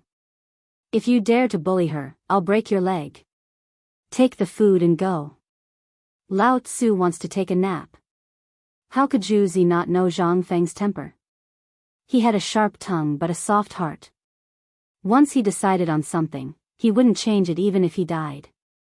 Hearing Zhang Feng's words, Zhu Zi's parents, who were eavesdropping outside the door, hurriedly knelt in front of the restaurant and cried in grief. "Shopkeeper, we are your, all right, get up, don't kneel. Lao Tzu isn't dead yet. I'm sleepy, let's go. Also, I'll acknowledge Steamed Bun as my sister. Since you feel bad, then this meal will be my acknowledgement gift. Zhu Zi, get the wine." Zhu Zi laughed silly. Brother Zhang Feng actually wanted to acknowledge his sister as his sister? This was a blessing from the heavens. Zhu Zi's parents kowtowed at the entrance of the restaurant again. Zhang Feng was speechless. "The two of you, are you trying to send me away? If you continue to kneel, I'll change my mind." "Zhu Zi, Steamed Bun, take the food away. Don't block my door. Oh right, take your wine too. Originally, Zhang Feng wanted to open a jar of wine or ask Hua Yuzhuzi's father to drink a bowl of wine. But looking at his cowardly appearance, Zhang Feng was not in the mood and simply sent them off. Take these as my payment for the eggs. As Zhuzi's father knelt down and closed the door for Zhang Feng held the egg and spoke slowly. After a while, it was quiet outside the door. Zhang Feng sighed deeply and stared at the egg in a daze. However, at this moment, creaking sounds could be heard. The door was pushed open. Zhang Feng habitually roared, Mother Ker, are you done yet? Laoli. Why are you here? He was about to scold her. But when he turned around, it was actually Li Shimin, whom he had not seen for many days, who appeared at the door. Zhang Feng immediately shut his mouth. What's wrong with you? Li Shimin looked at Zhang Feng speechlessly. He was scolded before he even entered the door. Although he knew that he was not being scolded, he was still speechless. Moreover, he had already seen the scene from the outside. Actually, he did not want to come just now. His nose was sour and he wanted to turn around and leave. But when he thought of what happened over there, he had to bite the bullet and come in. He had to pretend that he did not see anything. Could he pretend that he did not see anything? No way. Those are his people. He also felt that it was very embarrassing to be an emperor in this position. But he felt that Zhang Feng's way of doing things was a little novel. He had asked these people before, and they were all slaves. In the eyes of ordinary people, these people were the lowest of the low. But Zhang Feng didn't have that many rules. Zhang Feng was too lazy to clean the table. He placed the egg on an exquisite wine jar and placed it high above the counter under the signboard. This scene could not help but make Li Shimin curious. Brother Zhang Feng, this is not an egg. It's a favor. Zhang Feng's voice was very calm. Laoli, do you know? This egg, do you know what it means to a slave family who can't even fill their stomachs? This egg is probably the cost of a day's worth of food for their entire family. But because of a little favor, they resolutely took it out and gave it to me. It was just to thank me for giving them a little wage. Li Shimin was silent. What could he say? What could he say now? Everything was because they were too poor. He also wanted everyone to be rich and no longer have to go hungry. But, all of this was an extravagant hope. There was still a long way to go. Brother Zhang Feng, I know what you're thinking. I know what you've done during this period of time. But as a businessman, the only thing I can do is to make sure that the people around me don't go hungry as long as it's within my power. Then, I'll bring good fortune to them. I know you don't like money, but you value money as much as your life. I know you are doing your best to help them, but look at Cheng and city, then look at the Tang dynasty. Until recently, when I happened to see a few kids loitering in front of my shop, I realized that there are still people going hungry in this so-called prosperous era. So, I have decided. Zhang Feng's voice suddenly became louder. Laoli, are we brothers? Yes. Then, from today onwards, immediately go to Zhangsun Wuji and restart the cooperative plan. Li Shimin was shocked and hurriedly asked, Master Zhang, you can't do this. Now that everything is not ready, you... No. Everything is ready. We only need one thing.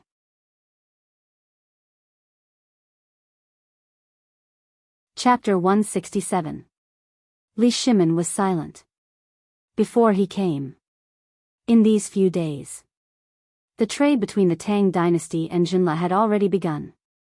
After King Jinla received the news, he rushed from Jinla to Cheng and city in 6 days and signed a 100-year contract with him. Although Li Shimin wanted to sign the contract for a few hundred years in one go.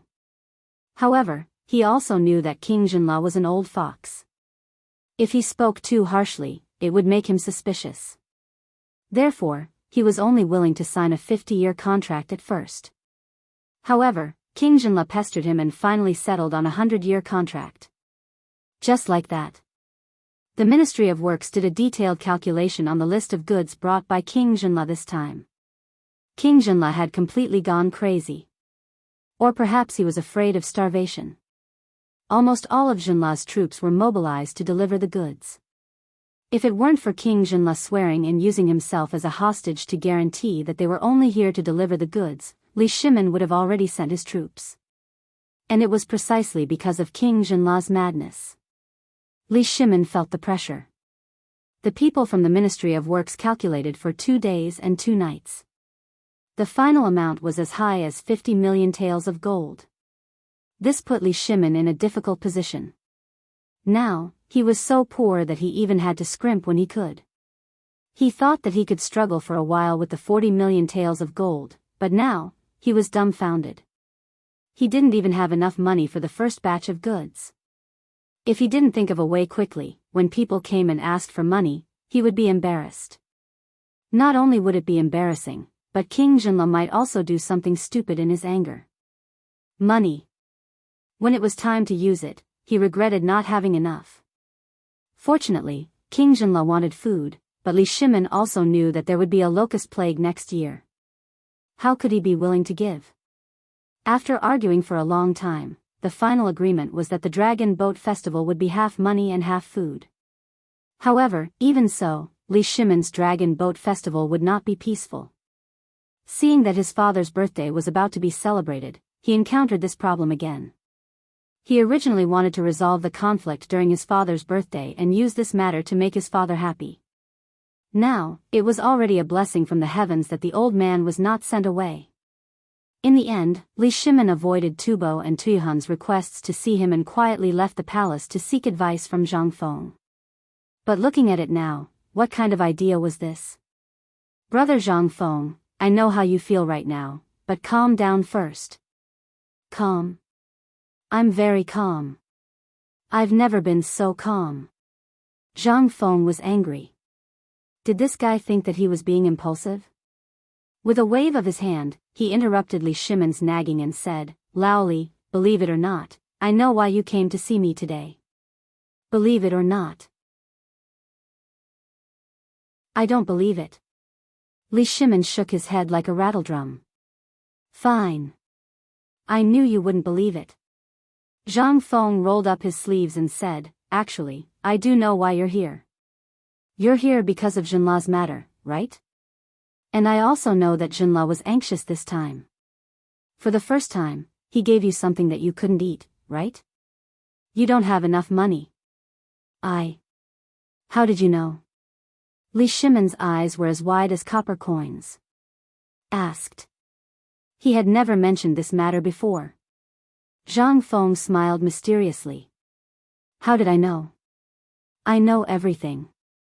Do you believe it or not? I don't believe it. Li Shimin curled his lips. Previously, he really believed that Zhang Feng had guessed it, but now, he knew that this guy was definitely guessing. Otherwise, how could he know what happened in the palace when he was in the tavern? Zhang Feng's mood recovered at this time. He took a jar of the strongest wine from the counter, took out 2 big bowls, filled them, and handed them to Li Shimin, saying, This matter has spread like wildfire in Chang'an city, and I was the one who instigated this matter. How could I not know? Let me tell you. King Zhenla came to see the emperor this time, right? Don't say that Zhang Sun Wuji didn't inform you about this matter. Did King Zhenla go crazy and use the power of the whole country to bring all the people who could sell it? Li Shimin was stunned. How did you know? Hey. This is habitual thinking. Think about it. If you were afraid of being poor, and suddenly someone said that the place where you sleep is full of treasures, wouldn't you want to tear down that piece of land and sell it to that person? It seems that this is the truth. Li Shimin's face slowly became dignified at this time. Everything was exactly as Zhang Feng said. Brother Zhang Feng, to tell you the truth, I also have a deal with Zhenla, but this guy wants to sell Zhenla to me. I don't have enough money now. And the contract has been signed. If I go back on my word, I'm afraid that I'll do something desperate. Li Shimin stopped pretending. He hurriedly asked, What should we do now? If this matter is messed up, King Zhenla will say it to the emperor, and I will be completely finished. Zhang Feng looked at Li Shimin with some contempt. Now you know how to be anxious. What were you doing earlier? Don't you know that haste makes waste? It's not that I'm anxious. It's that bastard King Zhenla who cheated. Otherwise, who would know that he brought all the things he could sell? This time I'm in big trouble. King Zhenla wants to show off his power to the Tang dynasty. No. There's still hope. Zhang Feng smiled faintly. He pointed to the wine bowl. As long as you finish this bowl of wine, I'll tell you the way. Li Shimin glanced at the big bowl and smelled the pungent smell of wine. Before he drank it, his eyes were stung by the smell of wine. His eyelids couldn't help but twitch. This guy wanted to take revenge. That night, was it not enough that I personally put on clothes for him and made his bed for him? In this world, even the Empress didn't have such treatment. However, Li Shimin couldn't say it out loud. He said faintly, "Don't think that I don't know. You said it was a cooperative, didn't you? As soon as I came in, you wanted to trick me into drinking and get me drunk, right?"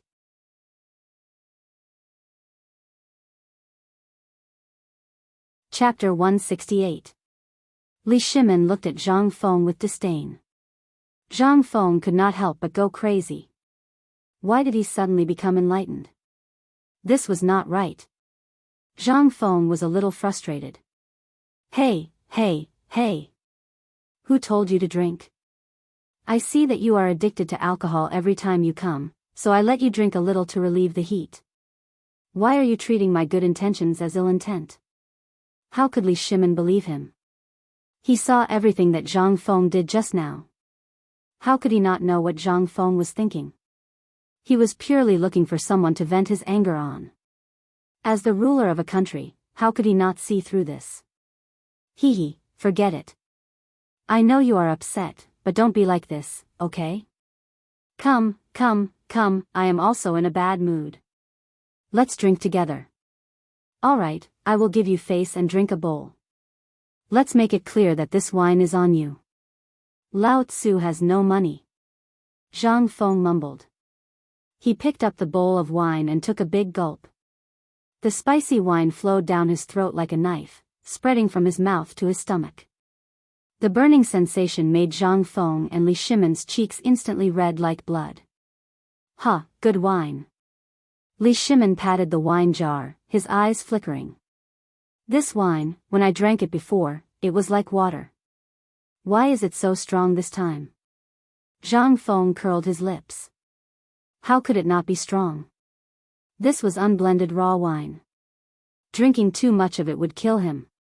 He was also feeling depressed and wanted to find someone to vent his frustrations on. However, this time, Old Li was too cunning. This time, he failed miserably. Zhang Feng took the opportunity to push the wine jar. This jar of wine was originally prepared for your father. Didn't you want to show your filial piety to your father? Take out this jar of wine at the birthday celebration. I guarantee that you will be in the limelight. Li Shimin's eyes widened. This wine would be in the limelight? This was something that could kill someone, all right? The wine of the Tang dynasty was generally drunk like water. From fermented glutinous rice, to grape wine, to flour wine and fruit wine, which kind of wine was so strong? The army was all gulping down wine and eating meat. This was the first time they drank it. If they drank it the way they did before, then a bowl of wine would be enough to send more than half of those old fellows away. Li Shimin waved his hands. No. I appreciate your kind intentions, but I'll pass on the wine. Zhang Feng pursed his lips. Let me tell you something about this wine. The bowl of wine you drank just now is equivalent to a jar of the best wine in the Tang dynasty. How much have you drunk? This is raw pulp without blending. You still say you didn't scam me? You're giving this to me? Li Shimin's eyes were red. Zhang Feng pursed his lips and ignored him. Actually, this wine was meant for you to show off at your birthday. I didn't say that you were going to drink it. What is this wine? It's a commodity. It's meant to let your father see something beyond his understanding. It's not meant for you to take it out and drink it. I'm taking it out today to show you the value of this wine. Although I don't know what kind of imperial wine the emperor drinks, I can guarantee that this thing is definitely dozens of grades better than the imperial wine. I was going to give you a dozen jars, enough for you to show off, but since you don't want it, I'll keep it for myself. I want it. Who said I don't want it?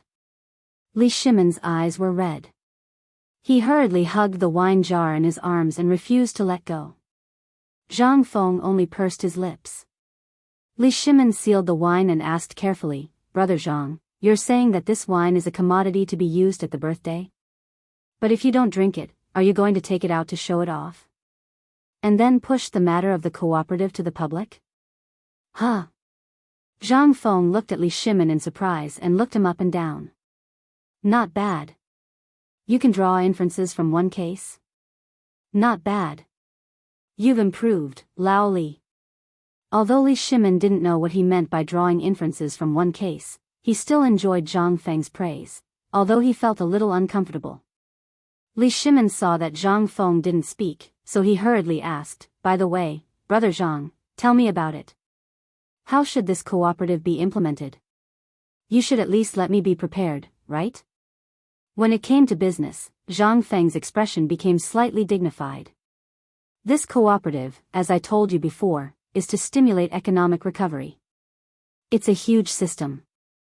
If it's used well, it's possible to benefit one party, or even the entire Tang dynasty. But if it fails, Lao Li, you have to be prepared for failure. Losing your head would be a light punishment. Zhang Feng was very direct. Li Shimon also knew the importance of it. He sighed and said, I saw what you did outside just now. Do you think I don't want them to have clothes to wear and food to eat? I want to. But my ability is limited. If the cooperative is really as powerful as you said, then even if I have to be smashed to pieces, I will push it out.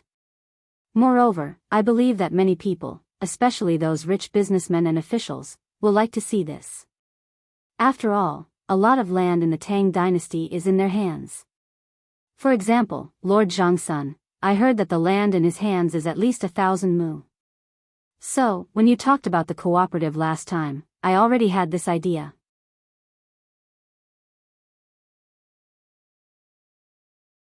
Chapter 169. The economy of the Tang dynasty was basically in the hands of the government, which caused many people to have no land to farm, thus creating such a vicious cycle. Li Shimon also wanted to change, but such a reform was easier said than done. The Tang dynasty was poor. What reward could he give to the meritorious officials? Other than land, what else could he give? Nothing.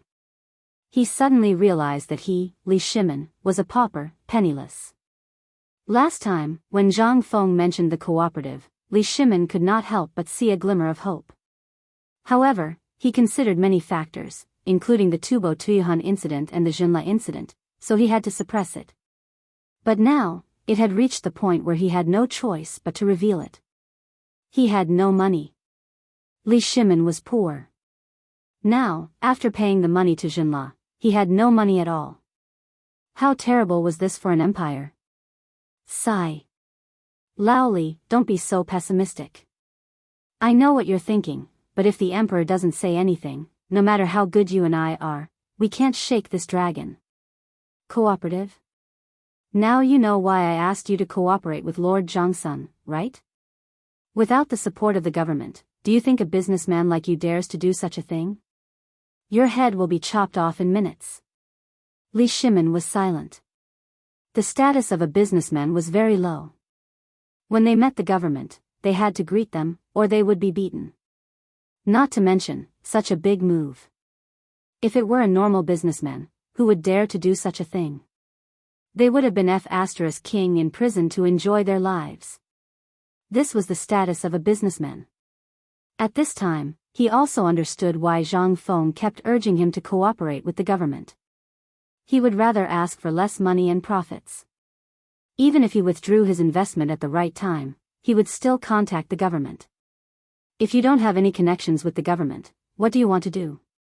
You're just daydreaming.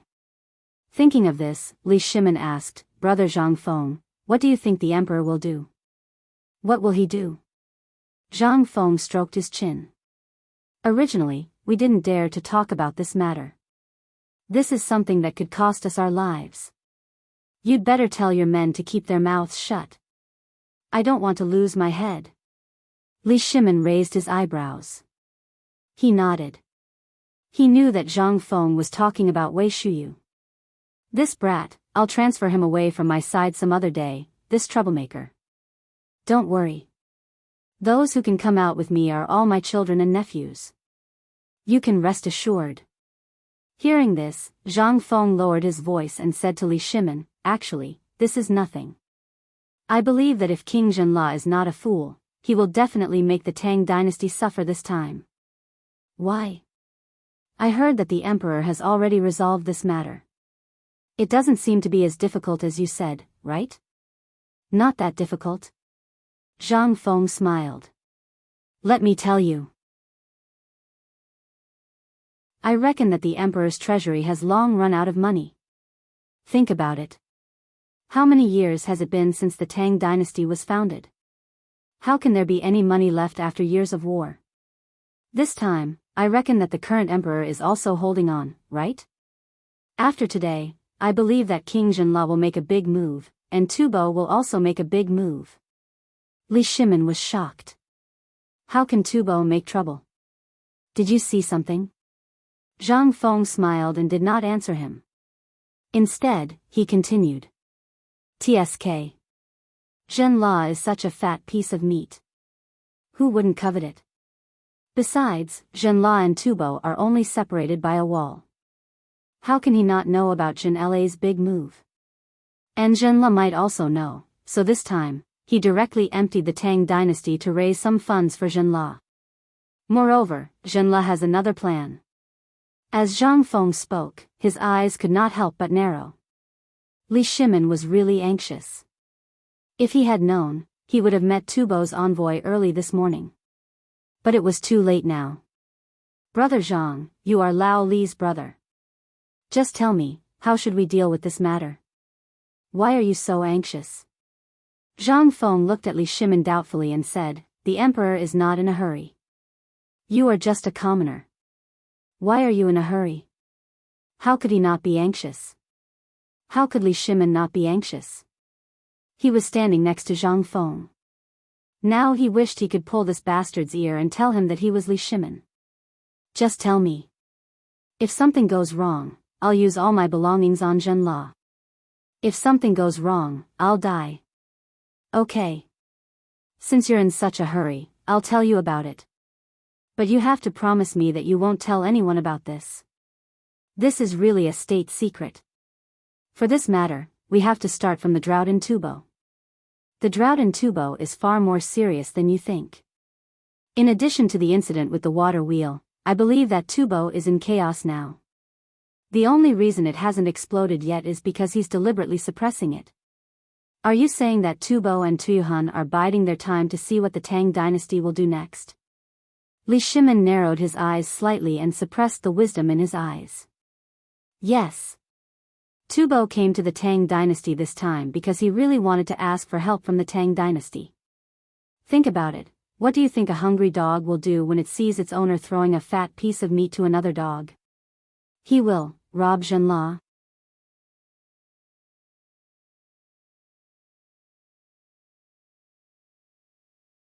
Such a big business would be finished sooner or later. After an unknown amount of time, Li Shimin racked his brains for a long time. Suddenly, he thought of a place. Lingnan. You're talking about Lingnan, right? Smart. You've finally learned something from me. Not bad, not bad. You have 10% of my ability. However, their appetite isn't that small. Think again. Li Shimin narrowed his eyes and stared into the distance.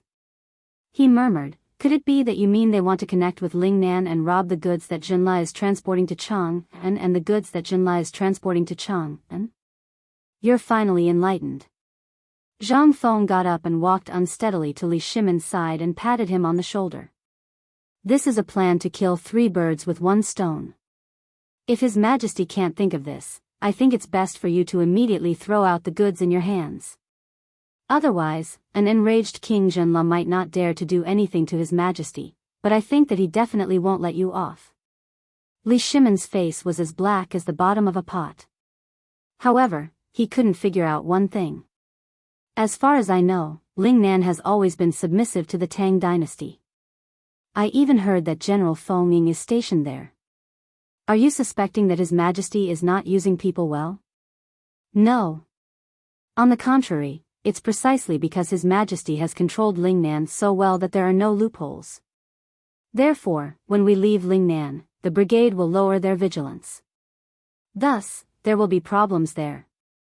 Zhang Feng looked at Li Shimon with a half-smile and said, Lao Li. If I were Tubo's man, where do you think I would make a move? You mean Jiannan Road? Smart. Indeed. There's an Eagle Beak Cliff in Jiannan Road. It's connected to the Tang dynasty in the east and Tubo in the west. After Eagle Beak Cliff, there's the endless Zhenla jungle. Moreover, Tubo often plunders Zhenla, so they must know the terrain of Jiannan Road like the back of their hand. However, there's a flaw in your plan. Li Shimon put his hands behind his back and looked very serious. Jiannan Road was heavily garrisoned. How could there be a problem there? However, Zhang Feng mentioned that Tubo was good at hiding and the terrain of Jiannan Road was very complicated. Therefore, Zhang Feng's words didn't make sense. However, Zhang Feng's meaning was obviously not here. Could it be? A hint of excitement flashed through Li Shimon's mind, and he hurriedly asked, Brother Zhang Feng, you mean to have His Majesty set up an ambush in Jiannan Road, seize the opportunity to intercept the goods from both sides, and eat them all?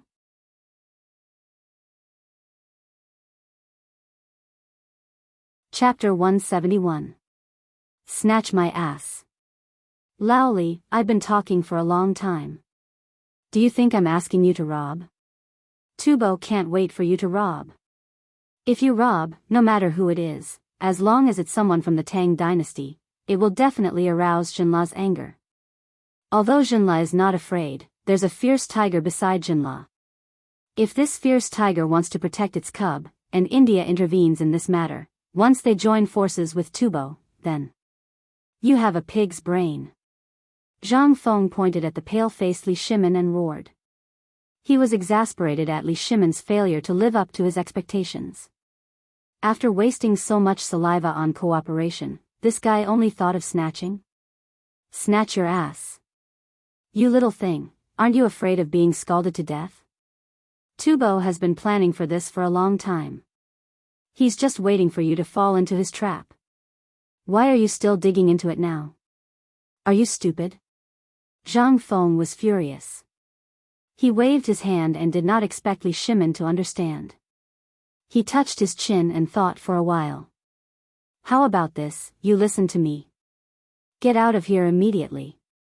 Go back and immediately sell all the materials related to Zhenla. I believe that those rich businessmen in Chang'an are all envious. This is a good opportunity.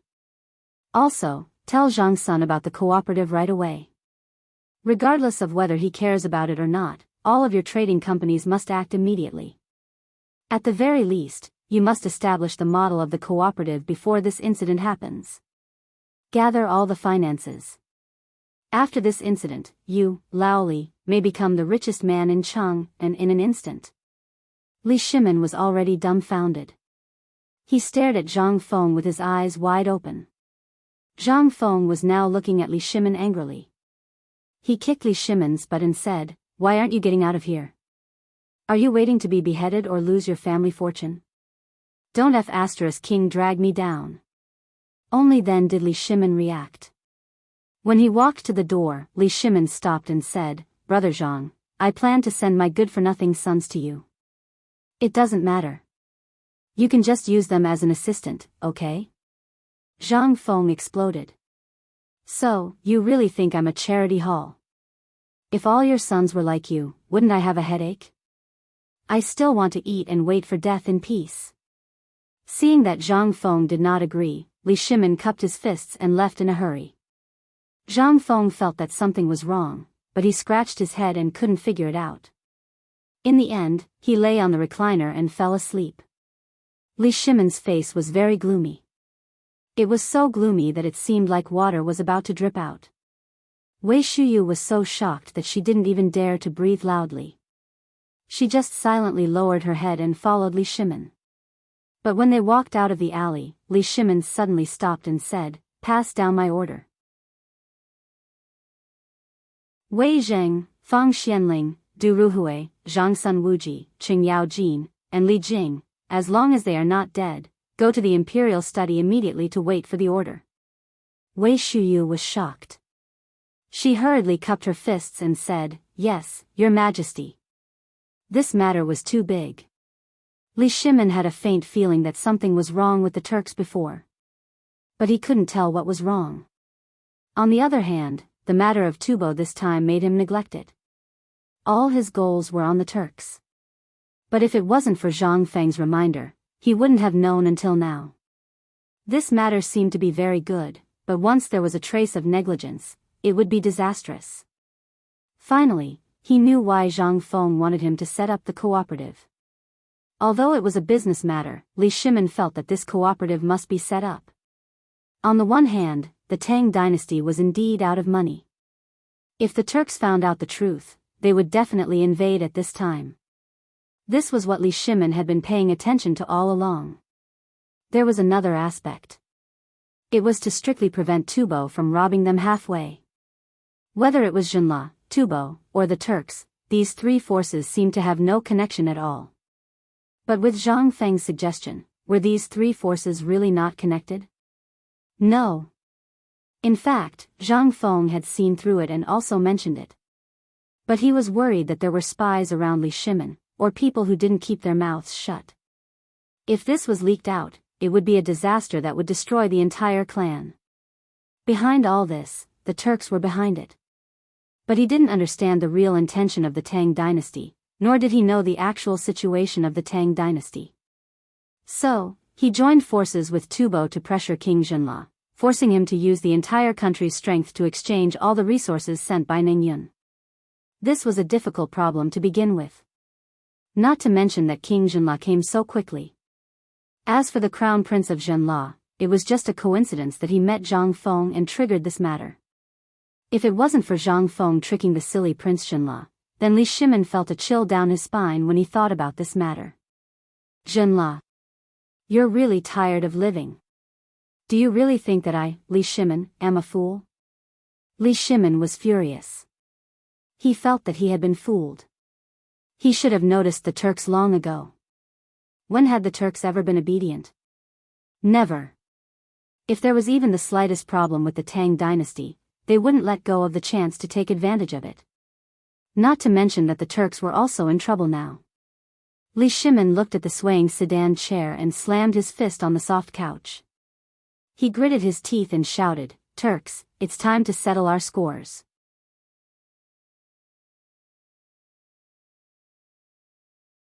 Chapter 172. Li Shimin was very angry. So much so that his face was gloomy all the way. He even turned a deaf ear to Crown Prince Li Qingxian's report about Tubo. As soon as he entered the palace, he rushed into the imperial study angrily without changing his clothes. However, the moment he entered the imperial study, the coldness on his face suddenly disappeared. He became calm like an ancient well. This caused the eyes of the 6 people waiting here to flicker with a trace of hesitation. Then they hurriedly bowed and said, "We welcome your majesty." Li Shimin waved his big sleeve and said, "Li Jing, Qing Yao Jin, have you received any information about the Turks recently?" Li Jing and Qing Yao Jin hurriedly stepped forward.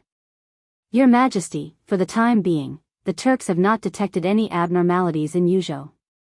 Even the secret agents and our spies disguised as merchants have not detected any abnormalities. On the contrary, I heard that a large number of cattle and sheep have died innocently. Tuli has sent the tribes to drive the cattle and sheep to other places. Your Majesty, the garrison in Longyu Road has reported that Shili has not done anything recently. Even the garrison patrolling the border has been reduced. Hearing this, Li Shimin was surprised and asked, "Have you noticed how many garrison troops have been reduced?" Previously, there were 130,000 troops stationed at the border. 5 days ago, I heard that the garrison troops have been reduced by 30,000. It is said that they have gone back to deal with the famine in the tribes. Xieli, famine. Withdraw 30,000 troops. Tuli's military is abnormal? No. There is something wrong. Li Jing, I ask you, has there been any abnormalities in Yuzhou recently? Recently, everything in Yuzhou has been normal. However, General Cheng just said that the garrison in Longyu Road has been reduced. I just noticed that there seems to be some Turk garrison troops in Yuzhou. Your Majesty, did something happen? Could it be that Tuli and Shili want to go south? Everyone also heard that something was wrong. In addition to the warning from Wei Shuyu, who had just informed them, the emperor was unusually furious after coming out of the small tavern. Could it be? Li Shimin ignored them. He stood on the map on the side of the study and carefully observed. Something was wrong. Could it be that little brother Zhang Feng was thinking too much? There was nothing unusual about the Turks. Could it be Tubo? Thinking of this, Li Shimin asked again, Zhang Sun Wuji. Present. Did any of Tubo's spies find anything? Is there any unusual activity in their army? Zhang Sun Wuji thought for a while but didn't say anything. Wei Zheng hurriedly replied, replying to Your Majesty, this subject received a report from Jiannan Circuit 2 hours ago. Jiannan Dao? Li Shimin's expression suddenly changed. He hurriedly asked, say what? For days ago, there were signs that the Tubo army was secretly gathering. A farmer who was walking around said that a small group of Tubo people had entered Jinla and then disappeared. Tubo. What a Tubo. Li Shimin's fist slammed hard on the map. His fist even broke through the surface. Everyone hurriedly knelt down. Your Majesty, what happened? Li Shimin paused for half a day before he came back to his senses. He said, today, I went to the small tavern. Brother Zhang Feng, with just a few street children, in a few days' time, he was able to gather some gossip from the eunuchs and palace maids of the pure fragrance square and summarize a major event. I really don't know. Are my court raising pigs? Seeing that Li Shimin was angry, everyone hurriedly prostrated themselves on the ground. This subject is terrified. The temperature in the imperial study suddenly dropped. It was supposed to be summer, but everyone felt that it was as cold as winter. Li Shimin threw a tantrum and then said, the Turks have secretly joined forces with Tubo to launch an attack on the Tang dynasty. Coincidentally, the Prince of Jinla met little brother Zhang Feng. Little brother Zhang Feng took the opportunity of the meeting of the 100 tribes to dig up this matter. What? Everyone was shocked. Thus, everyone thought of what the emperor had just asked in the border issue. At this moment, everyone suddenly felt a chill all over their bodies. Your Majesty. I'm willing to lead 100,000 troops to destroy the bastards of Tubo. While we're at it, we'll make a trip to Old Man Shili's territory and take his head. Qing Yaojin was furious. Li Jing was so angry that his whole body was trembling. He knelt down and asked for orders. This was a slap in the face. They didn't even notice it under their noses. What was this? This was mocking them. However, Li Shimin waved his hand and said, this matter doesn't need to be so troublesome for the time being. There's still room for negotiation. Is Your Majesty talking about King Jinla? Does little brother Zhang Feng have a backup plan? Fang Xianling asked in a trembling voice. But if we don't send troops to deter them, won't it help the Turks to become arrogant? If that's the case, won't my negotiations with Tubo be even more disadvantageous? Your Majesty, please understand. Your Majesty. Wei Zheng bowed and interrupted Du Ruhui. Your Majesty, could it be that King Jinla mobilized the entire country to send the first batch of goods of the Tang dynasty to test us? Doesn't that mean that this matter has been a trap from the beginning? I think that if that's the case, Your Majesty, please take back the order and cut off the trade with Xinla. Xinla's ambition is not to be pitied. Hearing this, everyone hurriedly asked for orders.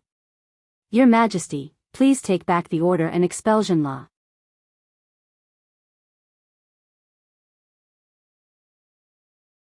Chapter 173. In fact, Li Shimin had also thought about this. However, after thinking about it, he finally rejected this idea. This way, the effect would be the same.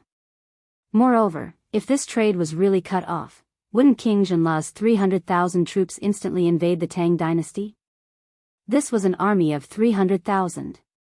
I was too careless. Li Shimin felt waves of dizziness. Brother Zhang Feng. You've really given us a difficult problem. Once it's dealt with, the Tang dynasty will really be able to suppress the surrounding areas. However, if it's not controlled well, it'll be like shooting yourself in the foot. Li Shimin knew Zhang Feng's intention. If it was a small business transaction, or if Li Shimin was really a businessman, then the threat caused by the whole thing to Li Shimin was next to nothing. At most, he would go to jail, at most, he would lose his head. However, he was different. He was Li Shimin, the emperor of the Tang dynasty.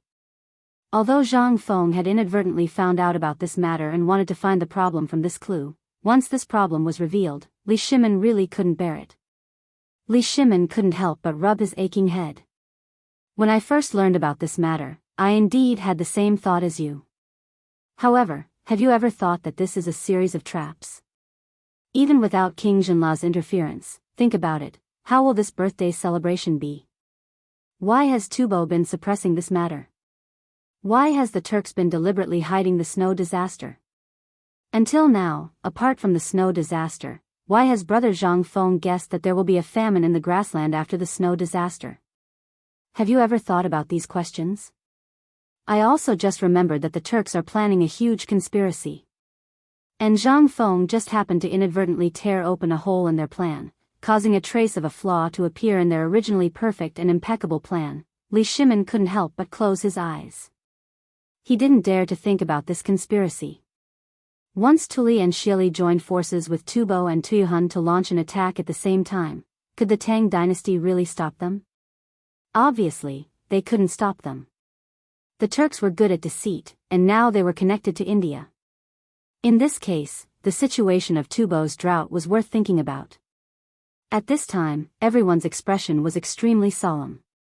Zhang Sun Wuji stood up and asked, Your Majesty, since Brother Zhang Feng saw the clue, does he have a plan to deal with this matter? Everyone slapped their heads, only then, they thought of Zhang Feng. That's right. Damn it. Since Brother Zhang Feng could see this, it meant that he already had a plan to deal with it. Otherwise, he wouldn't be called Zhang Feng. This guy couldn't be judged by common sense. Since he was able to say such words, and the emperor was angry, but not anxious, it seemed that there was still room to turn this matter around. Your Majesty, does Brother Zhang Feng mean that he has a way to deal with this before the birthday? The birthday is a key point in this matter. Zhang Feng didn't say much because of his concerns, but how can I not know what he means? His meaning is very clear. This birthday is the turning point of the whole thing. Either we live or we die. There is no other way. Live or we die. So serious? The few old foxes were now a little confused. Zhang Sun Wuji, start the cooperative immediately. Carry out secret experiments in several states near Chang'an. This must be done in the shortest time possible. Cooperative? This, Zhang Sun Wuji was dumbfounded. Your Majesty, isn't it a little? Li Shimin shook his head. No. This is the right time. That King Zhenla made a second batch of goods before the first batch was delivered. All of you know of this, and you also know of the Great Tang's current situation. Once the second batch of goods arrives, how will we have any money left? This is a test by Tubo and India against the Tang dynasty. Because of the blueprint and the rapid relief of the drought in Longyu, they can't see the situation clearly. Originally, Brother Zhang Feng and I thought that this natural disaster seemed to be an advantageous condition to clamp down on the situation in the surrounding areas. But I was still a little afraid. If I didn't doubt Brother Zhang Feng's words and spread the chicken and duck in all aspects in Longyu, perhaps the wealth we have now would be enough to deal with this crisis. But we've all underestimated them. Longyu Dao's confusing barrier made it impossible for them to see through it. Moreover, the Tufan Empire's action was to collaborate with the Turkic Khaganate and India. This is rather unexpected. Thus, this is actually a test of our great Tang's wealth. Li Shimon's eyes were full of killing intent. The first time King La sent out all his troops, it was the first test of the Tang dynasty. In this, I finally understood from Zhang Feng why they sent out 300,000 troops. This is an opportunity for them. But I think that since they dared to come, this is also an opportunity for the Tang dynasty to fully carry out the plan. Li Shimon clenched his fist and slammed it on the map. This time, I will not let them return.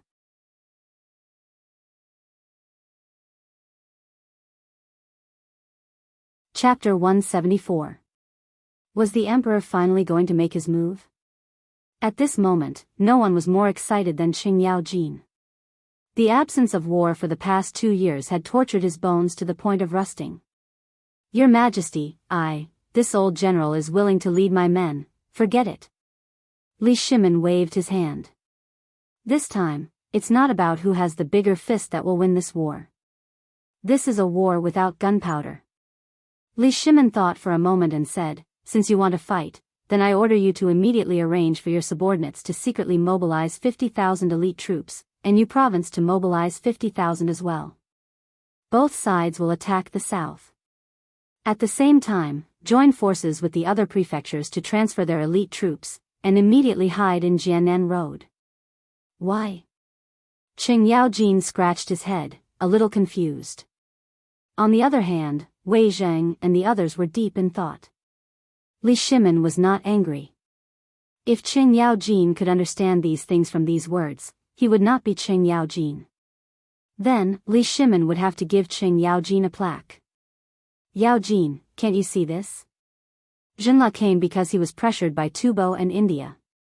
300,000 soldiers using King Jinla as a hostage to transport goods. You really didn't think of anything? Li Shimon asked patiently.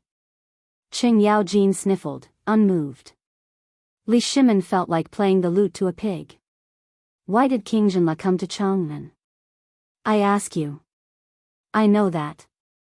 He's here to deliver goods. This guy is greedy. Qing Yaojin patted his chest and said disdainfully. Li Shimon asked again, then what kind of business do you think needs the emperor of a country to personally escort it? What do you think if Khan Shili comes to Chang'an? When Qing Yaojin heard this, his eyeballs almost popped out. So, this bastard is thinking of sending his entire army to Chang'an, and then if there's even the slightest hint of something wrong, he'll start an uprising? Motherf *Ker, Lao Tzu is going to tear him apart right now. Qing Yaojin was furious. Zhang Sun Wuji hurriedly stopped Qing Yaojin and said, Old He, slow down. This matter still needs Shangzhui. Don't be impulsive. Listen to His Majesty's arrangements. What kind of arrangement is there?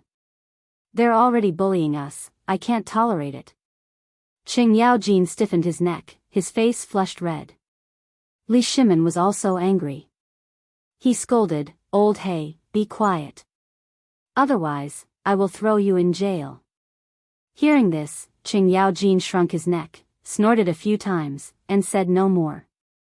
Li Shimon seemed to be plotting, but also seemed to be talking to himself. This time, King Jinla actually came for 3 reasons. The first is to ensure his safety. Why? Everyone was confused. Li Shimon waved his hand, motioning for everyone to be quiet. This matter is actually not hard to imagine. Tubo often robbed Jinla, and so did India. Jinla could only swallow their anger.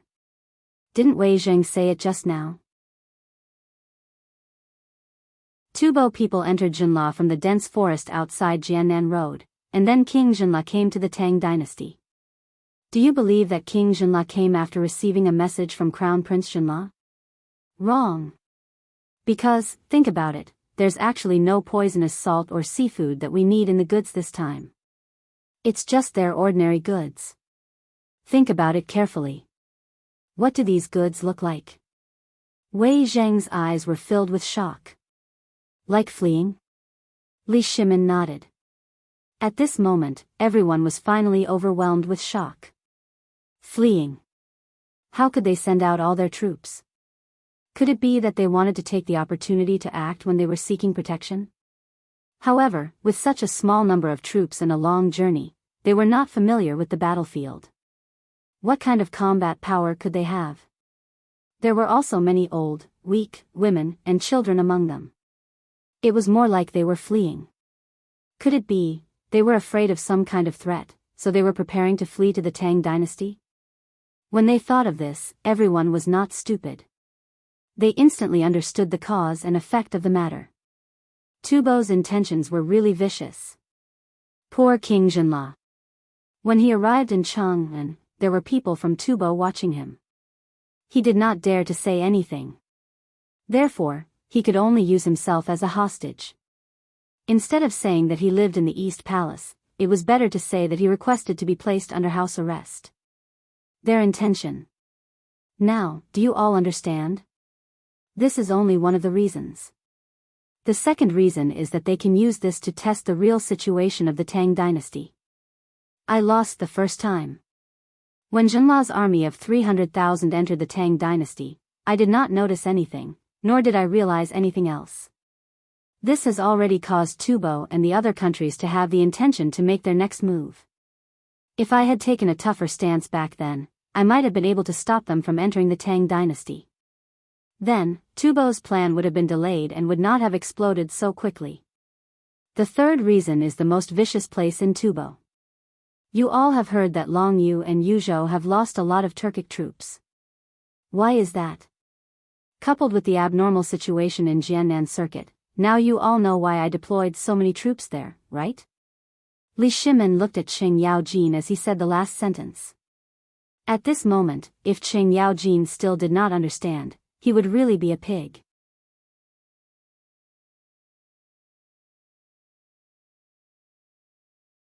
Chapter 175.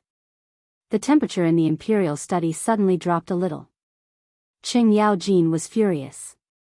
Wei Zheng and the others also looked gloomy at this time.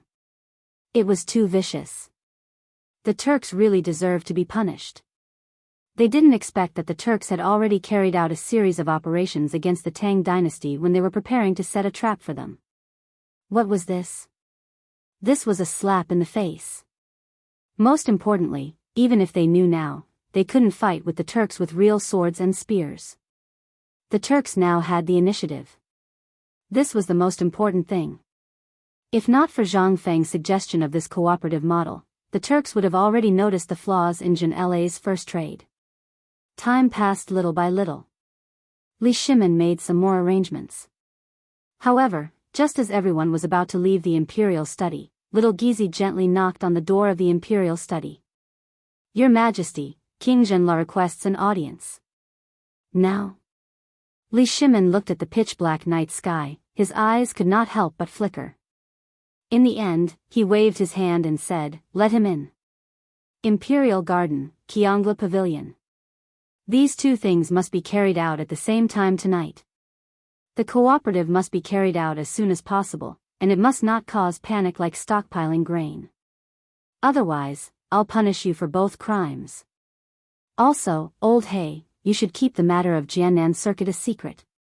Tell others that it's a routine patrol. I'll give you a secret order to cover it up. Your Majesty. Old General. Yes, Your Majesty. At this time, Li Jing and Qing Yaojin no longer called themselves his officials. This was because, although this was a secret mission, it was also a military operation. Military operations should be carried out according to etiquette. Being an official in the court and a general outside the court was the Tang dynasty. This was Li Shimin's command of his generals. He dismissed everyone. A palace maid quickly changed Li Shimon's bright yellow casual clothes. At this time, the seriousness on his face was gone. Instead, he looked a little excited. The imperial garden was not far away. After exiting the back door of the imperial study and walking along a winding corridor for about 300 feet, they arrived. At this moment, there were already songsters dancing in the air. On the second floor of the Cheong Pavilion, they were like butterflies fluttering in the light. Below the attic, rows of golden guards looked solemnly at a short and fat man with a dark complexion who was waiting at the foot of the Jade Tower. The man wasn't fat. Instead, he looked rather sturdy. However, she was not as tall as the palace maids, not to mention the Jianghu guards. She was only as tall as Wei Shuyu's chest. This person's expression was calm, and he didn't show any dissatisfaction because of his height. Just like that, he quietly stood below the Jade Tower with a guard, looking straight ahead. This person was King Zhenla. Li Shimon's entourage was very large. Rows of palace maids held up dragon head lanterns, illuminating the entire corridor. Before they arrived, they heard Xiao Gizi shout at the top of his voice, "The Emperor has arrived." Hua! Immediately, all the golden guards, with their modeo in their hands, hit the Mingguang armor in front of their chests, and their bodies stood straight. "Welcome, Your Majesty." The songstress on the Jade Tower also knelt on the ground at this moment. King Zhenla Lama Zoya smiled heartily, bowed slightly, and said, "Your Majesty King Tang." Li Shimon smiled casually. "Ha ha ha, King Zhenla, quickly rise. Have you been living comfortably in the palace recently?" "Good. Very good. This is the best place I've ever lived in. Compared to Your Majesty King Tang's palace, my house is similar to that cow shed." "Ha ha ha. King Zhenla must be joking. Please. It's rare for the weather to be good tonight. Men, bring my imperial wine. I want to accompany King Lama Zoya and not return until I'm drunk." The weather was good. Wei Shuyu glanced suspiciously at the dark sky. Now, it was just short of thunder and rain, right? The sky was dark like an ugly linen cloth.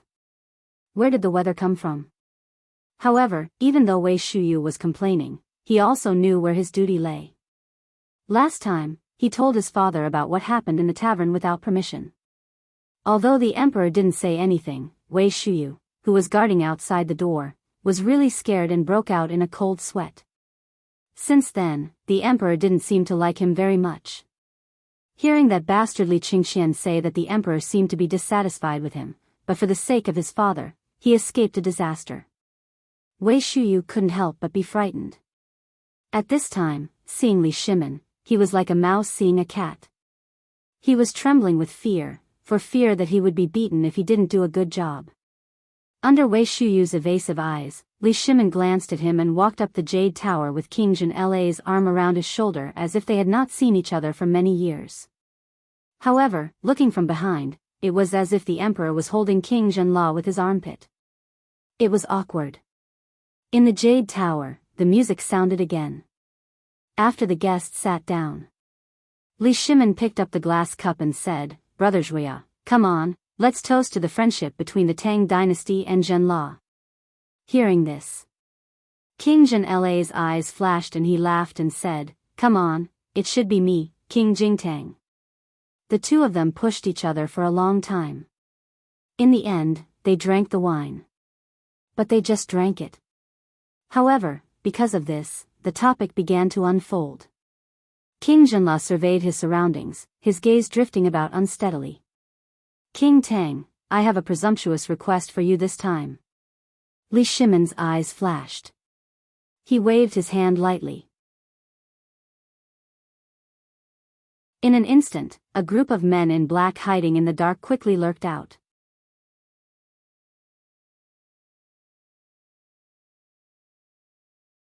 Chapter 176. The singer's voice became louder. Li Shimon smiled and said, "King Zhuya, you can speak freely. This is my harem. Even a fly can't enter without my permission."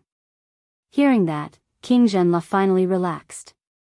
At this moment, his back, which had been stiff from the collapse, was completely relaxed.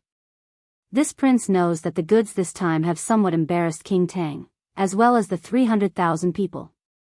Although this prince does not know, this prince also knows that there will be a lot of criticism in the imperial court.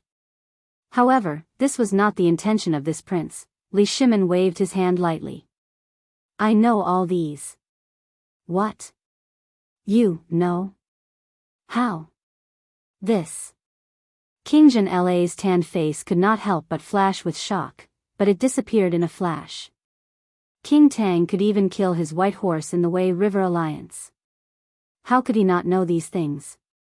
King Zhenle could not help but feel a little lucky. Fortunately, he came to see Li Shimin tonight.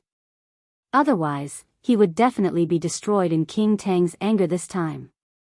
Before the crown prince came to Chang'an, I saw a letter sent by Songtsen Gampo's men. Li Shimin's eyes flashed. He did not say anything.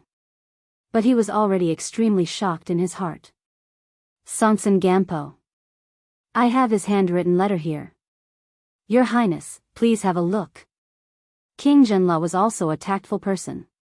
Seeing that Li Shimin did not speak, he simply took out the letter from his arms. But Li Shimin shook his head slightly. I trust you.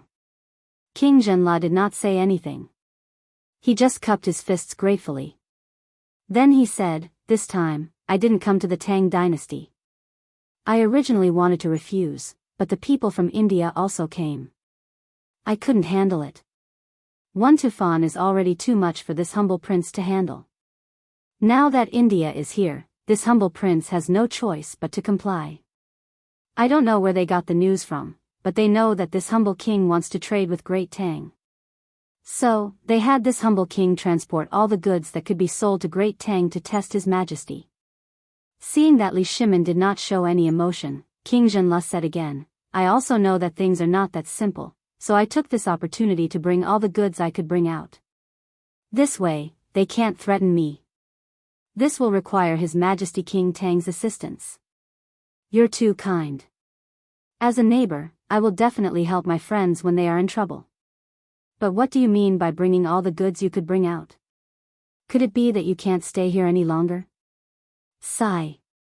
King Zhenle sighed, took a big gulp of wine, and said, India has already sent out more than 3,000 scouts.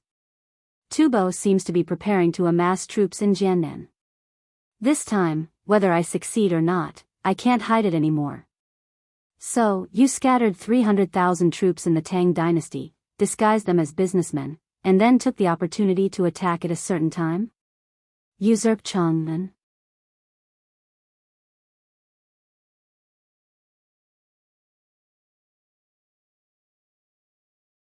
Chapter 177. King Zhenle sent Li Shimin away. The smile on his face slowly turned into desolation. At this moment, looking at the pitch-black palace, he felt incomparably terrified. It was like a huge cage. Not only was this huge dragon looking down on the common people coldly, but it would also extend its sharp claws and teeth at any time. And he was a chess piece crawling at the feet of this huge dragon. It was very sad. But this was his true situation. He had to choose a faction to rely on. Otherwise, what awaited him would be complete destruction. Tubo. There was no need to think about it. This was a hungry wolf that ate meat without spitting out the bones. And India? It was the same. Previously, King Zhenle was still wavering. However, after receiving the letter from his son, he made up his mind. Since they all forced him, he would take everyone away. He knew that the Tang dynasty. He had also looked up to it before.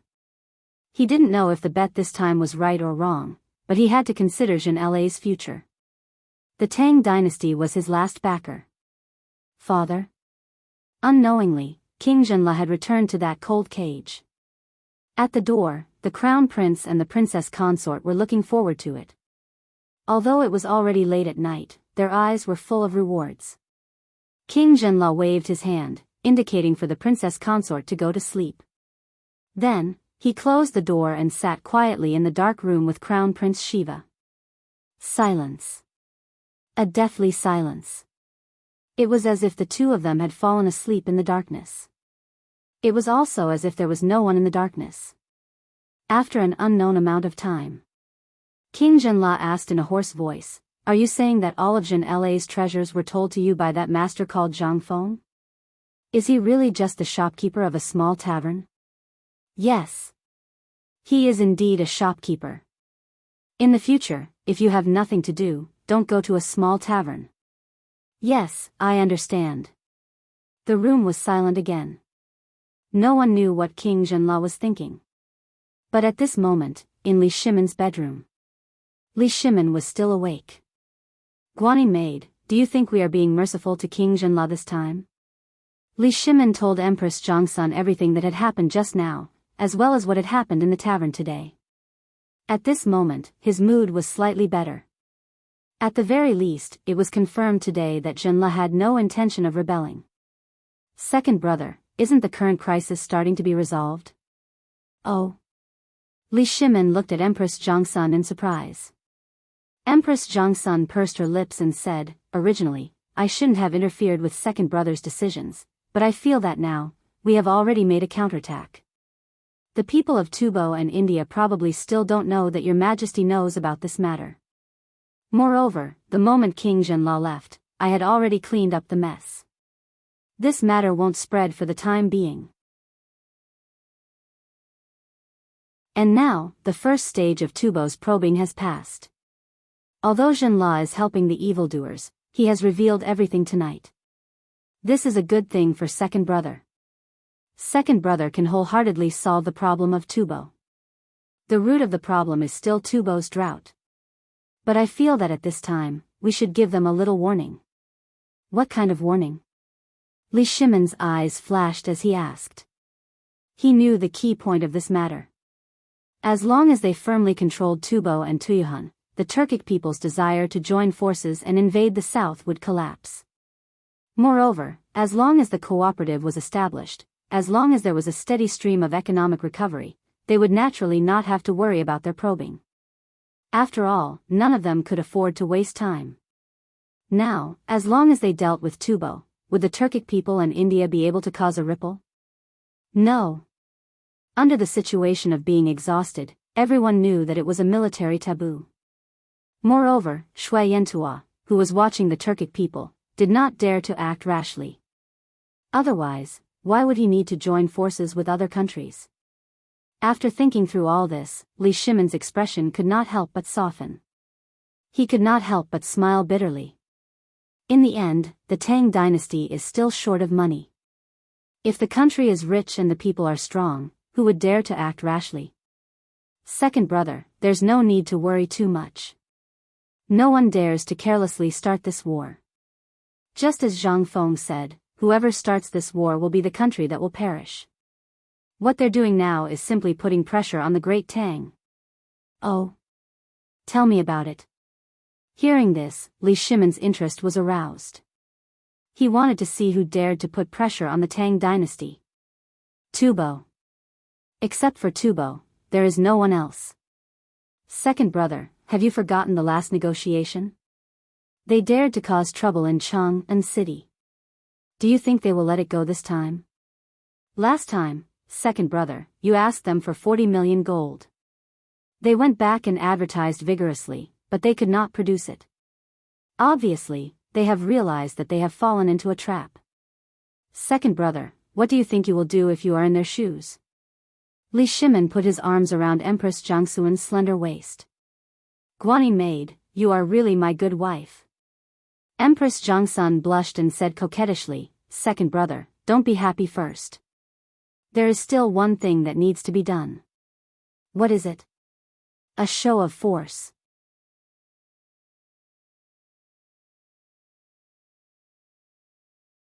Chapter 178. Clip-clop, clip-clop, clip-clop. In the quiet palace, the crisp sound of a warhorse's hooves tore through the silence of the night. As soon as the warhorse came out of Li Shimon's stable, it hurriedly held up a token, passed through various large and small doors, and disappeared into the darkness of Chang'an City. On the outer wall of Honglu Temple, 3 men in sheepskin shirts narrowed their eyes and stared at the galloping horse thoughtfully. Brother Sock, why did this horse go out at this time? Did something go wrong with our plan?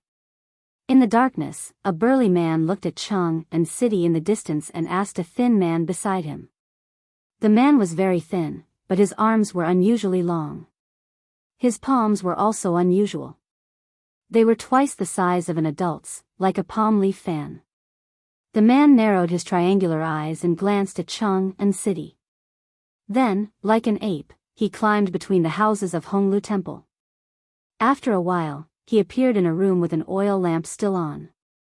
After a while, the other 2 men returned to the room. One of them was a burly man with a sallow face. He had a horn dagger at his waist and a large wine sack hanging from his neck. He was a Turkic. The other man was a Tubo man named Sok. He wore similar clothes, but his headdress was different from Sok's. He was a Tuyuhun expert named Gokopi.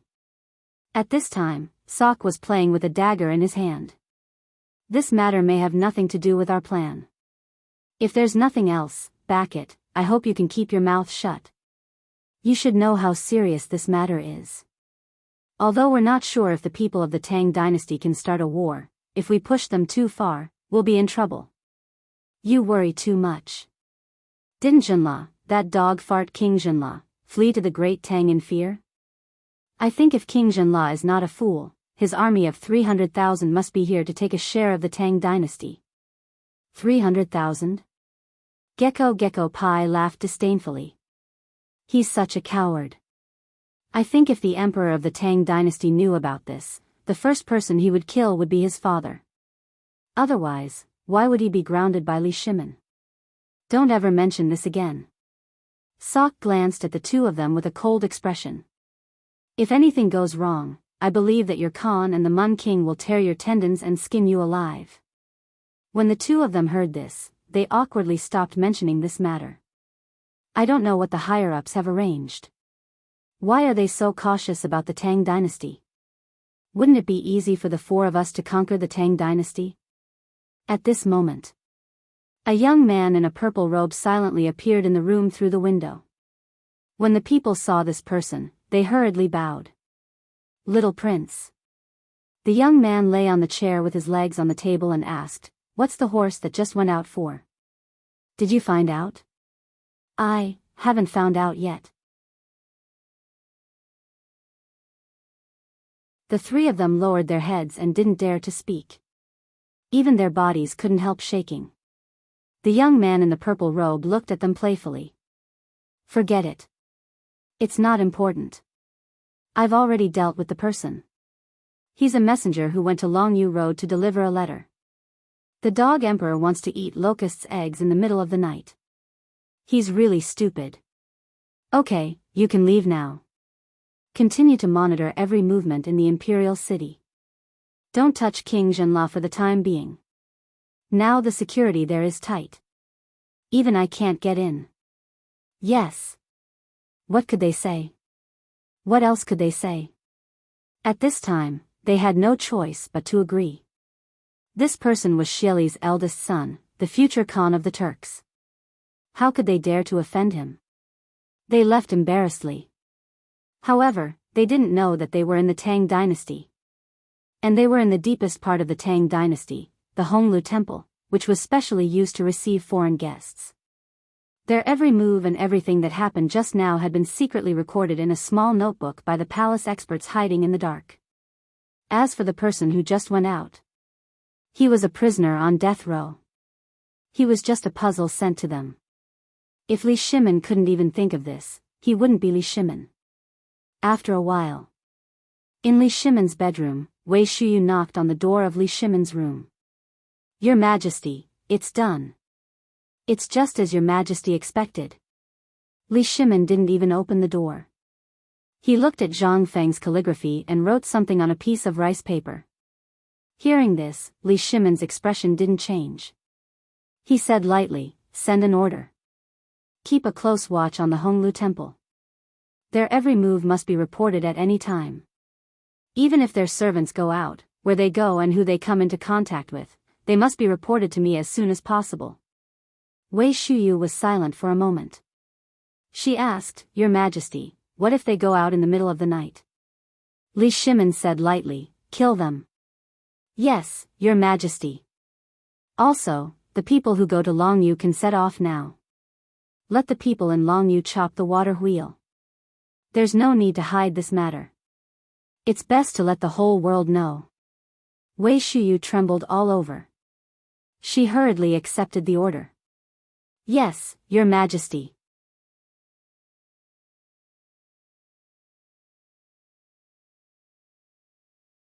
Chapter 179. Tonight was destined to be a restless night in Chang'an City. The night watchman had just struck the gong. Groups of men in black rushed out from the depths of the palace. They were densely packed. The gambling house was still shrouded in smoke. There were oil lamps, the stench of sweat, the stench of feet, the sourness of wine, and piles of vomit. One could even find a few fresh or rotten broken fingers in the corner. This was the gambling house. The gambling house of the Tang dynasty. It was a cancer of society. But even the government could not eradicate it completely. There were always people licking the blood on the tip of the knife. This included a gambling house set up by the Turks in the corner of the East Market of Chang'an City. Even the patrolling soldiers could not touch the darkness here. In the darkness, a group of strong men in night-walking clothes flashed into the gambling house through the secret door. In the hustle and bustle, the man held a straw in his mouth as soon as he entered. When the steward saw the straw, he hurriedly stepped aside and opened the curtain behind him to let the man in. In this room, a dim oil lamp was burning. The room was extremely simple. There were no unnecessary decorations. There was a table, a chair, and a bed. That was all. But when the man entered the room, he lifted the bed board skillfully. There was a dim light and a faint smoke curling in the air. The man listened quietly for 10 breaths. When he found that no one had entered, he jumped into the cave. Along the stairs, the man turned left and turned again. Then, he entered a spacious underground room that looked like a yurt. The room was very large, and cracks could be seen all over the pale yellow walls. It was obvious that this secret room had been here for many years. In the room, the sound of a woman's unrestrained laughter could be heard, as well as the sound of rough breathing. The man did not look up. As soon as he entered, he knelt on one knee and waited quietly. In front of him, there were 3 small rooms with no doors on a large red sandalwood bed. On the bed, he could vaguely see at least 10 women on the bed, and he could also vaguely see a few muscular men among them. The man's appearance did not attract the slightest bit of attention. It was as if he was air. A moment later, a bare-chested burly man with a scar on his face came out from behind the curtain. The man reported in a low voice. Reporting to Chief, the young Khan has sent a letter. The man heard this. His expression changed and he waved his hand, ordering all the women to enter a dark hut at the back of the room. At this time, the burly man asked, Little Khan, what are your orders? The little Khan asked the leader to seize the time to stock up on provisions. The little Khan predicted that there might be changes at any time, so he asked the leader to temporarily close the gambling house to avoid attracting the attention of the Tang dynasty's government. Close the gambling house? That's easy for him to say. Then why didn't he pay for me? If I don't have money, how am I supposed to buy food? The brawny man shouted angrily. He smashed the rosewood bed railings with his palm. You tell the little Khan. Now I have prepared 500 dawn of food and stored it in a safe place outside the city to facilitate movement. There are also 3,000 dawn of food. It is estimated that in a few days, it will be transported out of the city. Ask him to find a caravan to transport it to the grassland. As for Lao Tzu's gambling house, he can't care about it. Get lost. Zhang Feng did not sleep well. He did not know why. It was so quiet that he could hear a mouse running next door. He did not know what was wrong with the room these days. It was so noisy in the middle of the night. And he did not know if there was something wrong with his bed or if he was hallucinating. He could always hear women's coquettish complaints by chance. This was terrible. As soon as he heard this voice, he went crazy. Was he sick? At this time, Zhang Feng grabbed his hair and sat cross-legged on the bed, thinking hard about whether he should find a doctor to take a look. This was obviously not right. Previously, when he said that he was thinking about women, it would not be a hallucination, right? But now? Damn it, once it was past midnight, that guy was so noisy that he was about to go crazy. No. Damn it, was there something wrong with holding it in? Or was there really something wrong with the room opposite? Zhang Feng was shocked. Could it be that someone opened a brothel next door? This kind of thing had happened before. In order to attract business, merchants would often open temporary brothels in Chang and city in the middle of the night in some unoccupied shops. However, Zhang Feng had read about this in the unofficial history books. He also heard about it from the old man who rode at the corner of the street. At that time, the old man's eyes were no longer cloudy. It was as if he was talking about his glorious past. Something's not right. Zhang Feng finally exploded when he heard a woman's coquettish complaint. He hid in the corner and listened without even turning on the lights. The walls of the ancient times, especially the walls of the houses, were made with an inexhaustible amount of mud. In addition, mice were diligently digging holes every day. Basically, as long as one squatted in the corner of the wall, one could hear the conversation of the neighbors through the mouse hole. However, when Zhang Feng put his ear to the mouse hole, he really heard that something was not right. It was actually a gambling den opposite. Damn it. How could this be? However, at this moment, he suddenly realized that there was someone outside the window. In the night, a figure was standing quietly outside the window. His ear was pressed against the paper window, listening to the movement. Zhang Feng was scared out of his wits. At this moment, he really hoped that the dam system would be activated at this time. However, things did not go as he wished. Zhang Feng could only pretend to be asleep. He squatted in the corner and snored softly. After hearing the snoring, the person outside the window slowly left. At this moment, he and the person outside were only separated by a thin piece of paper window. Damn it. After the person left, Zhang Feng took a deep breath. He subconsciously pressed his eyes against the window and looked outside. In the moonlit night, a person dressed in night clothes was slowly disappearing into the night. Night-walking clothes? Did he need night-walking clothes to enter a gambling den?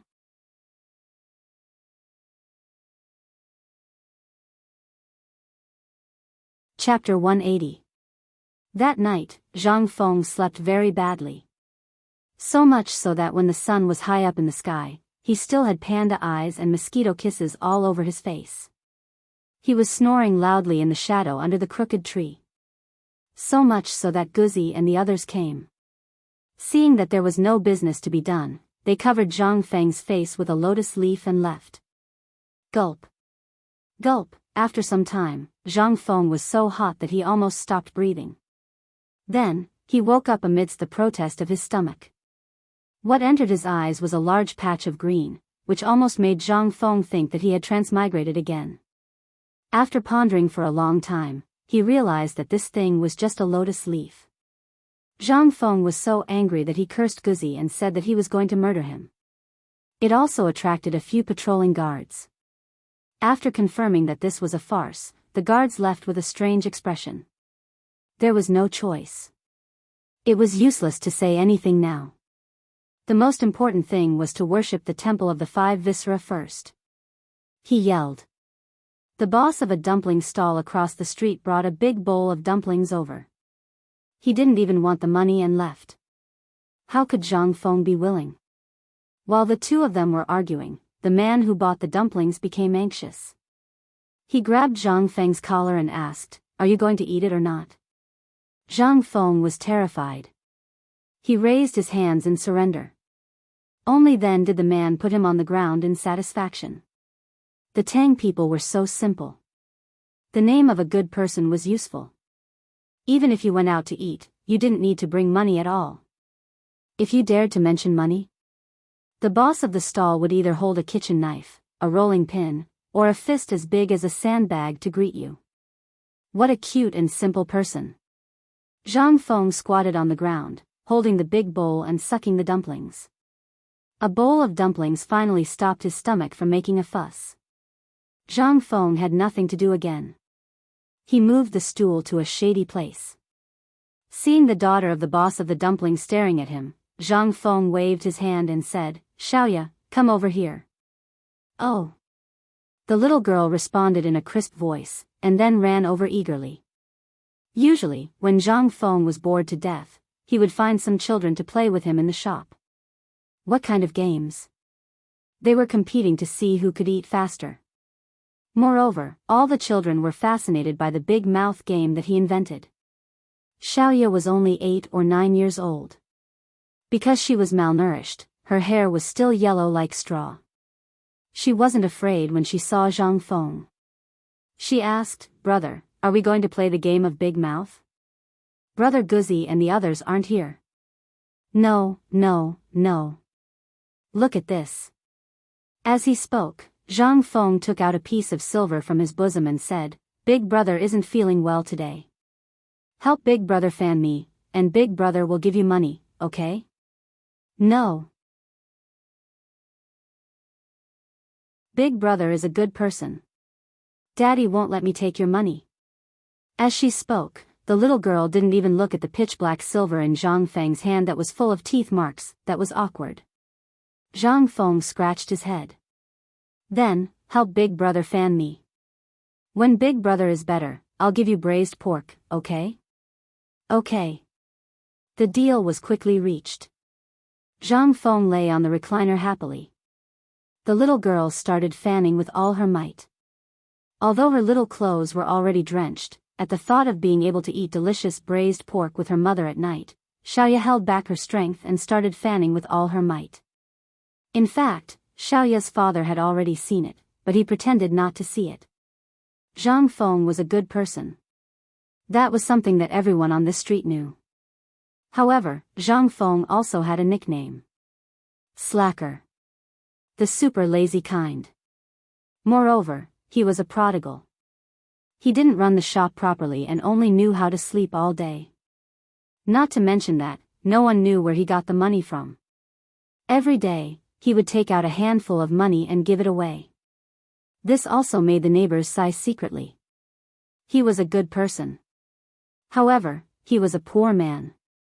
At the age of 20, he didn't join the army, nor did he go to the Imperial College. All he did was sleep all day. And he was King bachelor. As a man, Boss Hun saw the heavy dark circles under Zhang Feng's eyes at a glance. He was missing a woman. Alas. Such a good boy. Is there something wrong with his body or something? At the thought of this, Boss Hun Dun endured the pain and went to the winery next door to buy 2 taels of wine. Then, he walked slowly to Zhang Feng's side. "Little brother, you're still sleeping there." Seeing that Xiaoya's father was here, how could Zhang Feng still be sleepy? "Hey, brother you're not guarding the stall?" "Hey. What's there to guard? There's no one here. Besides, I have a problem with that guy. Even if I leave it on the street, no one will want it. It's all because I'm popular." Brother he smiled honestly and said, "Feng, I see that you have dark circles under your eyes these days. Could it be that you didn't sleep well? If there's something wrong with your body, go see a doctor. Although I don't have money, I'm familiar with all the neighbors on this street. I know a doctor who specializes in men's diseases. Why don't you?" "Fine." Zhang Feng's face instantly darkened. "Brother you. Fine, I'm all right. There's no problem." Although he said so, Zhang Feng still felt a little guilty. Damn, he was hallucinating. But he was sure that there was nothing wrong with him. It was embarrassing to say this in front of Xiaoya. Seeing that Mr. He was carrying a bamboo bottle of wine, he pulled Mr. He into the store. "Brother we've known each other for more than half a year, but you haven't tasted my cooking. Today, I'll let you have a taste. Let's talk while eating. Mister. He was flattered and waved his hand repeatedly. But he couldn't resist Zhang Feng's persuasion. Just now, he seemed to have pushed Zhang Feng into a corner. Now, Mr. He was holding his collar, but his face was red and he couldn't pull it up. Finally, Mr. He compromised. Okay, let's go in. I have something important to tell you.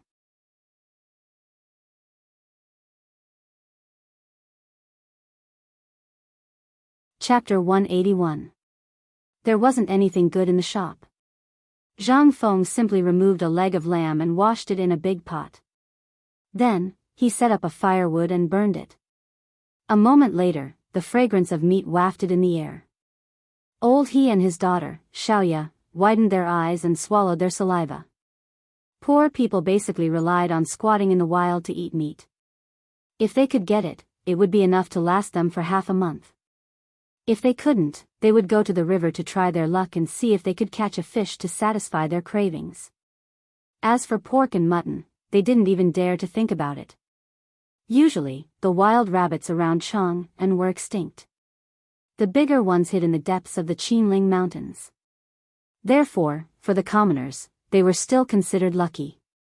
At least they could start a small business and feed their family. Sometimes, if they were lucky, they might be able to see some meat during the new year. Only Zhang Feng didn't care about their status. Sometimes, when he was happy, he would give Xiaoya a piece of meat and say that it had gone bad and couldn't be eaten anymore. However, old He knew that it wouldn't be a problem to keep it for at least a month. Even if it went bad, it would be boiled in water and eaten together with the soup. How could there be any smell of rancidity? In the end, old He could only sigh that Zhang Feng was a prodigal. The dishes are here. Just as old He's imagination was running wild, Zhang Feng shouted and came out with a big tray. There weren't many dishes. 5 plates. 1 plate of hand-shredded lamb. The other plate was cut into pieces and dipped in vinegar. There were also a few stir-fried dishes and a big bowl of rice. When Xiaoya saw the meat, she pounced on it. Old He was so anxious that he grabbed Xiaoya's yellow braid and was about to hit her. Zhang Feng hurriedly stopped old He. Hey, she's a child. Let her eat. We don't have much, but we have a lot of meat. Don't let the child suffer. Old He choked. He patted Zhang Feng's shoulder hard. Fengzi. I know you're a good person. In this world, there aren't many living bodhisattvas like you. But Fengzi, I want to ask you something. You have to answer me honestly. Zhang Feng saw that Uncle He was being so cautious, so he put down the piece of meat that Xiaoya was fighting for and asked, Tell me. Let me ask you, are you? As he spoke, he glanced at Zhang Feng's crotch. Zhang Feng immediately exploded. Old He, what are you saying? I, Zhang Feng, am upright and honest. I'm a man, not a castrate. That's good, that's good. Old Ho patted his chest, picked up the bowl of wine, and gulped it down in one gulp. 2 taels of wine in a bamboo flask was not much, but Zhang Feng had a lot of good wine. As soon as he entered, he smelled the aroma of wine. He was a little embarrassed to take out his wine, but it would be inappropriate if he didn't bring anything when he came to talk to him.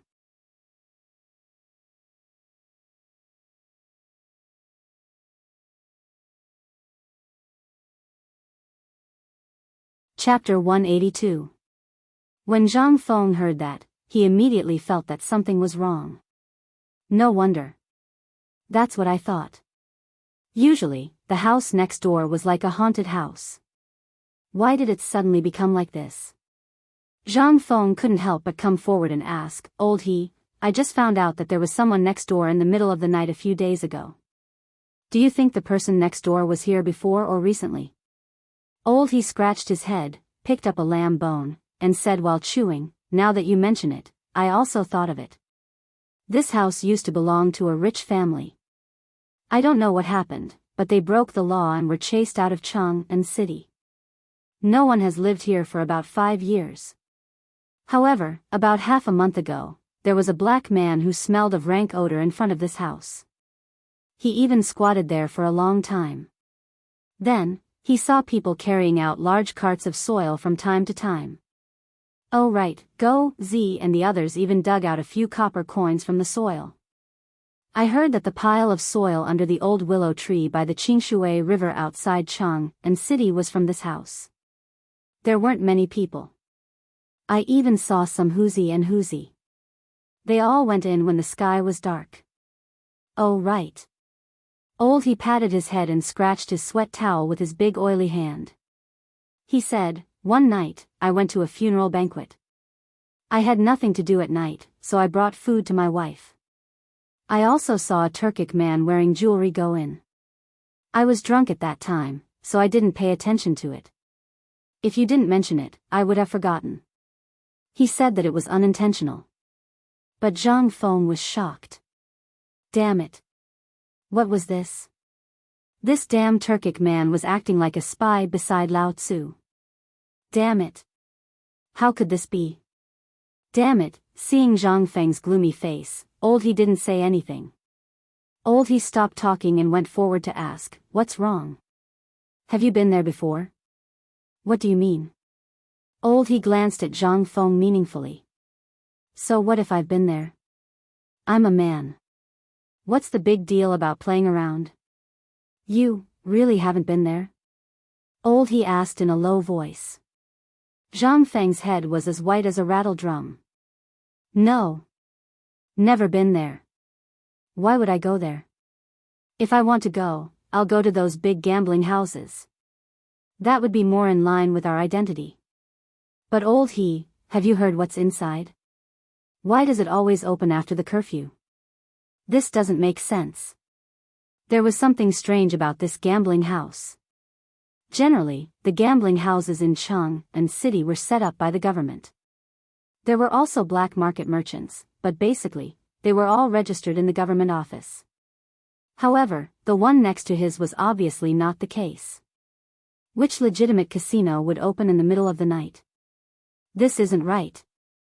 You don't know? Seeing Zhang Feng like this, Old Ho confirmed that he didn't go next door. He then drank a bowl of wine and said, Here. It seems like you haven't been there before. I'm relieved. You don't know, but a butcher from Ping and Fong went in a few days ago. On the second day, someone found that 3 of his fingers were missing. And I heard that not only did he lose his shop overnight, but he also owed a huge debt. That gambling house is set up for the rich. Many rich people in the city have visited it before. I heard that the gambling house doesn't accept much money. Instead, it has a special liking for food. Sigh. What kind of world is this? The owner of the gambling house doesn't like money, but wants food instead? Although the price of food in Chang and city is unusually high recently, it doesn't make sense to play like this, right? If the government finds out about this, he'll be beheaded sooner or later. But even so, there are still people who want to die. Do you know why? He asked Zhang Feng with a sly face. Zhang Feng's face was extremely gloomy. He pursed his lips. He was extremely disgusted with Zhang Feng, who didn't know anything. There's a woman in there. I heard from the butcher that there's a cave under the gambling house. The decoration there is similar to that of a palace. And there are a dozen or so ladies and women from the Central Plains. They're so beautiful that they look like they came out of a painting. They're even prettier than the top hostesses in Chang and city's top Tsueyin restaurant. You know Tsueyin restaurant, right? It was said that the top hostess, Big Shot, was only good enough to serve tea and water wherever she went. TSK. I don't know which rich family owns it. If you lose money, not only will you chop off your fingers, but you'll also have to pay your debt with food. If you win, you'll get a free night's sleep. That's... He seemed to be drunk. He spoke eloquently as if it was one of the biggest regrets of his life that he had never been in there. However, Zhang Feng didn't think so when he heard it. Now, everyone in Chang and city knew that the imperial palace had issued an imperial edict. Whoever dared to embezzle food would have his or her entire family executed. However, the mysterious man next door not only wanted to store food, but he also seemed to be dragging all the rich families in Cheng and city into the water. That was interesting. The Turks. Moreover, they were stirring up trouble here at such a sensitive time. This was a big move. No wonder Lao Tzu could hear that voice every day. F***ck Zhang Feng secretly spat. He looked at Old He and said, "Old He, do you believe me?" "Yes." "Then don't do anything for now. I'll pay for the losses. I think it won't be peaceful here in the near future."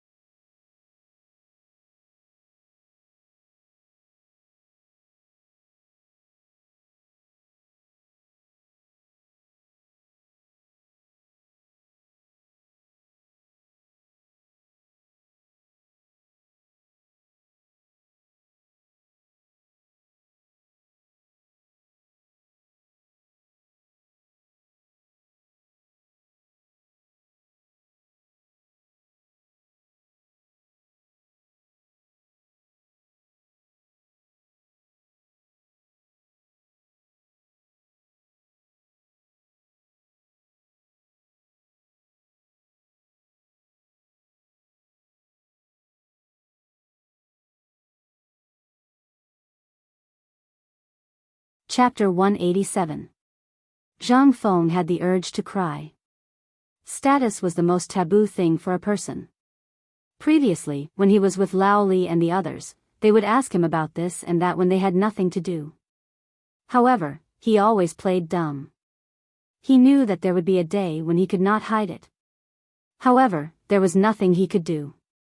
However, just a few days ago, when Zhuzi's father was squatting under the crooked tree and telling him about their escape, he found out about the existence of such a place. When Zhuzi's father talked about the glory of the Zhang family, he almost thought that Zhang Feng was the young master of that family. From what he said, Zhang Feng's age seemed to be the same as the young master of that family. They also looked very similar. All right.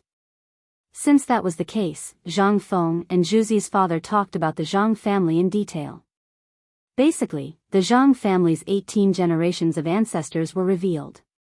He even clearly stated who the young master of the Zhang family was engaged to. In the end, Zhang Feng asked how he knew so much.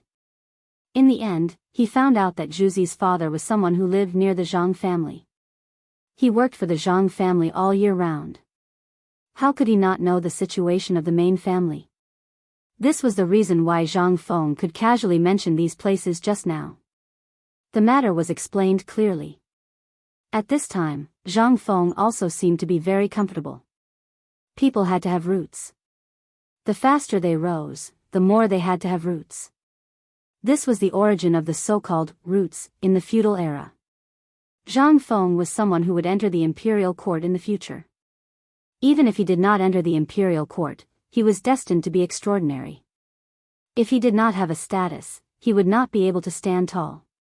This was society. The system of feudal society was like this. If you wanted to climb up, there would always be people who would obstruct you and want you to be smashed to pieces. Now, Zhang Feng was not afraid. Although he did not know how high the price would be, at worst, at the last moment, he would use a big lie to cover up today's lie. However, he knew that if he stood high enough one day, even if the emperor found out that there was a problem with his status, he would not do anything to him. Because. In his blood flowed the blood of the Han people. That was enough. What's more, the emperor was someone who could even spoil the daughter-in-law of the Chang people. To him, it was a piece of cake. Identity? In the eyes of the emperor, that was nothing but a fart. If he says you have it, you have it. If he says you don't, you are nothing. Now, whether it was Zhang Feng, Zhang Sun Wuji, or Wei Zheng, they were all relieved. Only now did they truly acknowledge Zhang Feng. At the same time, he was shocked. How could a 20-year-old youth have such godly talent? Brother Zhang Feng, do you know what I'm thinking now?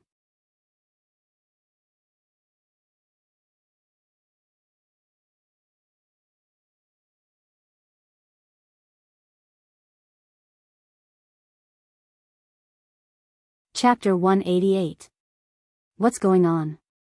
Are you King acting? Why don't you go to the Oscars? Lao Tzu guarantees that you'll get the Best Actor award. Really? I swear. Zhang Feng gave Zhang Sun Wuji the middle finger in his heart.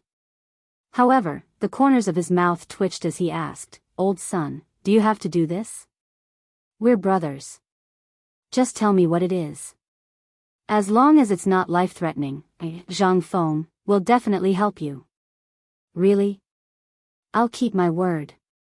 Good. I've been waiting for you to say that. Now, the emperor is furious.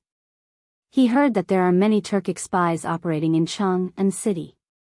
Lord Zhangsun was scolded badly. In the end, he came to me and scolded me. He wants us to cooperate with them to find out who's hiding in Chang'an City. If we can't stop. Zhang Feng didn't feel good at all. He immediately got up and gave a fist salute. Please enjoy. I'll take my leave now. As he spoke, he was about to slip away. This is King Deadly. Just a moment ago, he was still warning his neighbors not to provoke these people and to run as far away as they could. He was even considering if he should find another place to hide. Now, look at the unlucky Zhang Sun Wuji.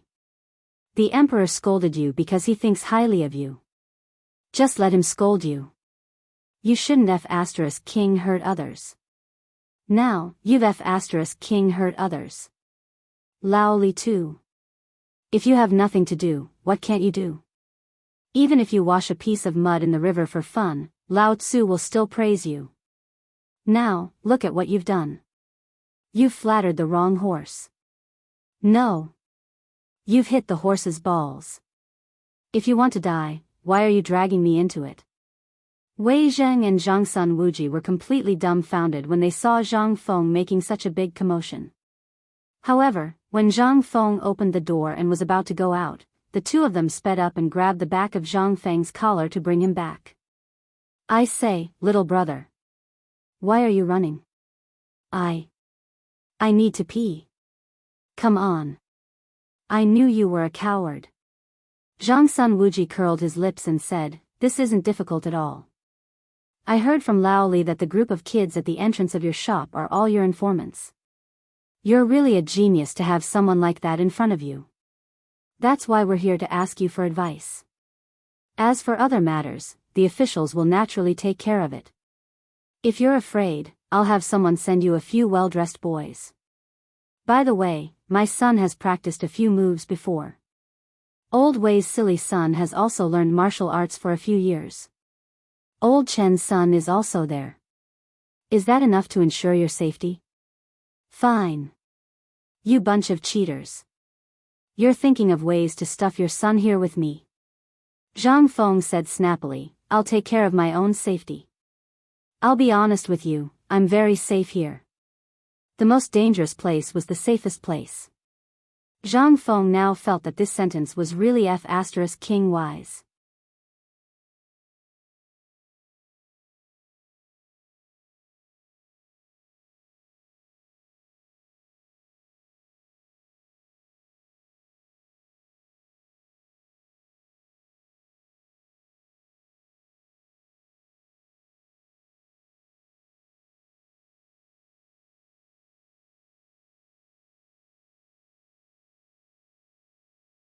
Chapter 190.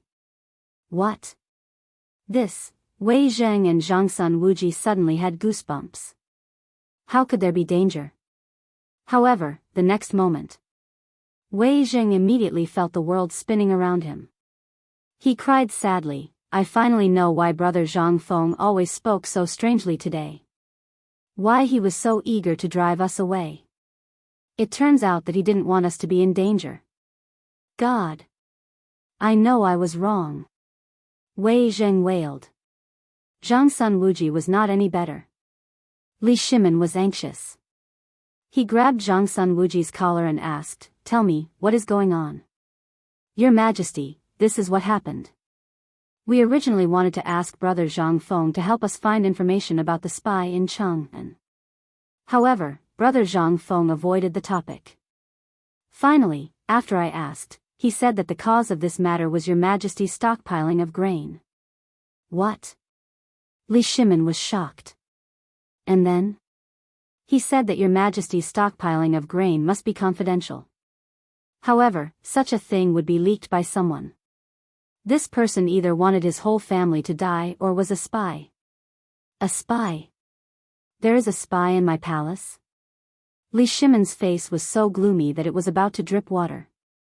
He asked again, "Tell me everything that Brother Zhang Feng said, without missing a single word." Yes.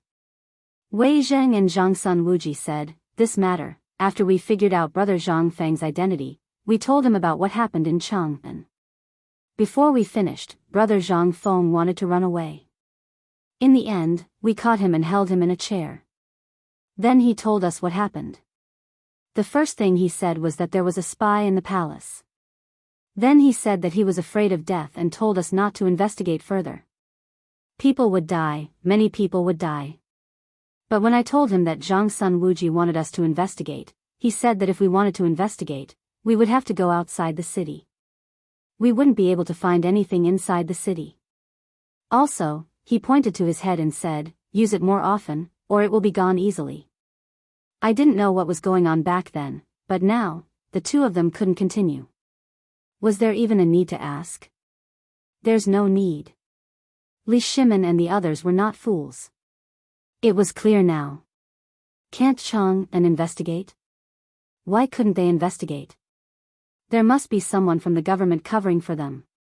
Moreover, the merchants also seemed to have hooks and sickles. Under such circumstances, how could they investigate?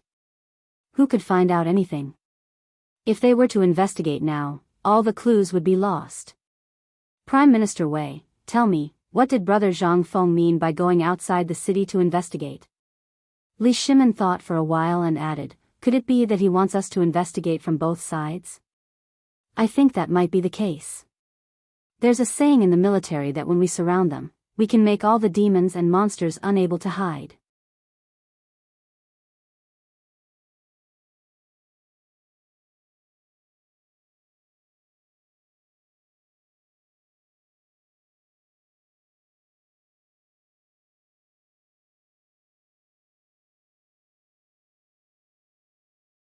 Now, when he looked at the three of them, he actually revealed a sinister expression. It was clear that he was truly angry. The three of them walked out of the room. However, they ran into the steward of the Chamberlain of Dependencies who was going up the stairs. The three of them looked at each other, and their faces hurriedly revealed a touch of indifference and respect. Isn't this Lord Zhou? What are you doing? Zhou Weiqing, who was wearing a green official's robe, wiped the sweat off his forehead and cupped his fist disinterestedly. It's just a routine official business. Then, he walked around the three of them and entered the Turkic young Khan's room. The three of them looked at each other and stopped where they were. At this distance, it was extremely easy for the three of them to hear what was going on inside. After Zhou Weiqing entered the purple-robed young man's room, the purple-robed young man pretended that he had just noticed Zhou Weiqing and elegantly bowed to him like an aristocrat. I didn't know that Lord Zhou was here. Pardon me for not going out to meet you. You're too serious, young Khan.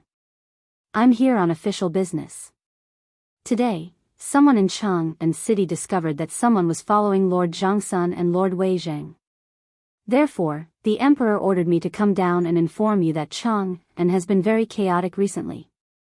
If there's nothing important, young Khan should not leave the palace. It's dangerous. Oh. This. The purple-robed young man pretended to be speechless. This is Chang'an City. How could there be such a suicidal person here who dares to follow two Grand Dukes? Hee hee. The Ministry of Justice is currently interrogating the person who was caught. Therefore, the Emperor ordered the Chamberlain of Imperial Insignia to strengthen the security of the Chamberlain of Dependencies to ensure your safety. Ha ha ha. Thank you for your kindness, Your Majesty. After that, Zhou Weiqing cupped his fists and said, I'm done here. I'll take my leave now. Thank you, Your Majesty. Take care, Your Majesty. After seeing Zhou Weiqing off, the purple-robed young man's face was so dark that it was about to drip water. If this Khan finds out who is messing around, this Khan will grind the bones of 18 generations of your ancestors into powder. You're just an animal who can't do anything right. He was furious. This was a critical moment.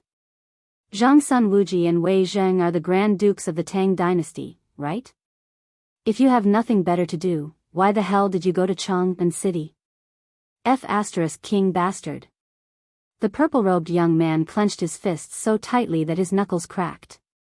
Then, he opened the door with a calm expression on his face. Under his gaze, groups of heavily armored soldiers surrounded the Chamberlain of Dependencies. How are those the Chamberlain of Imperial Insignia? They're the garrison of the Tang dynasty stationed in Chang'an. You're tuning into the Carefree Valley YouTube channel.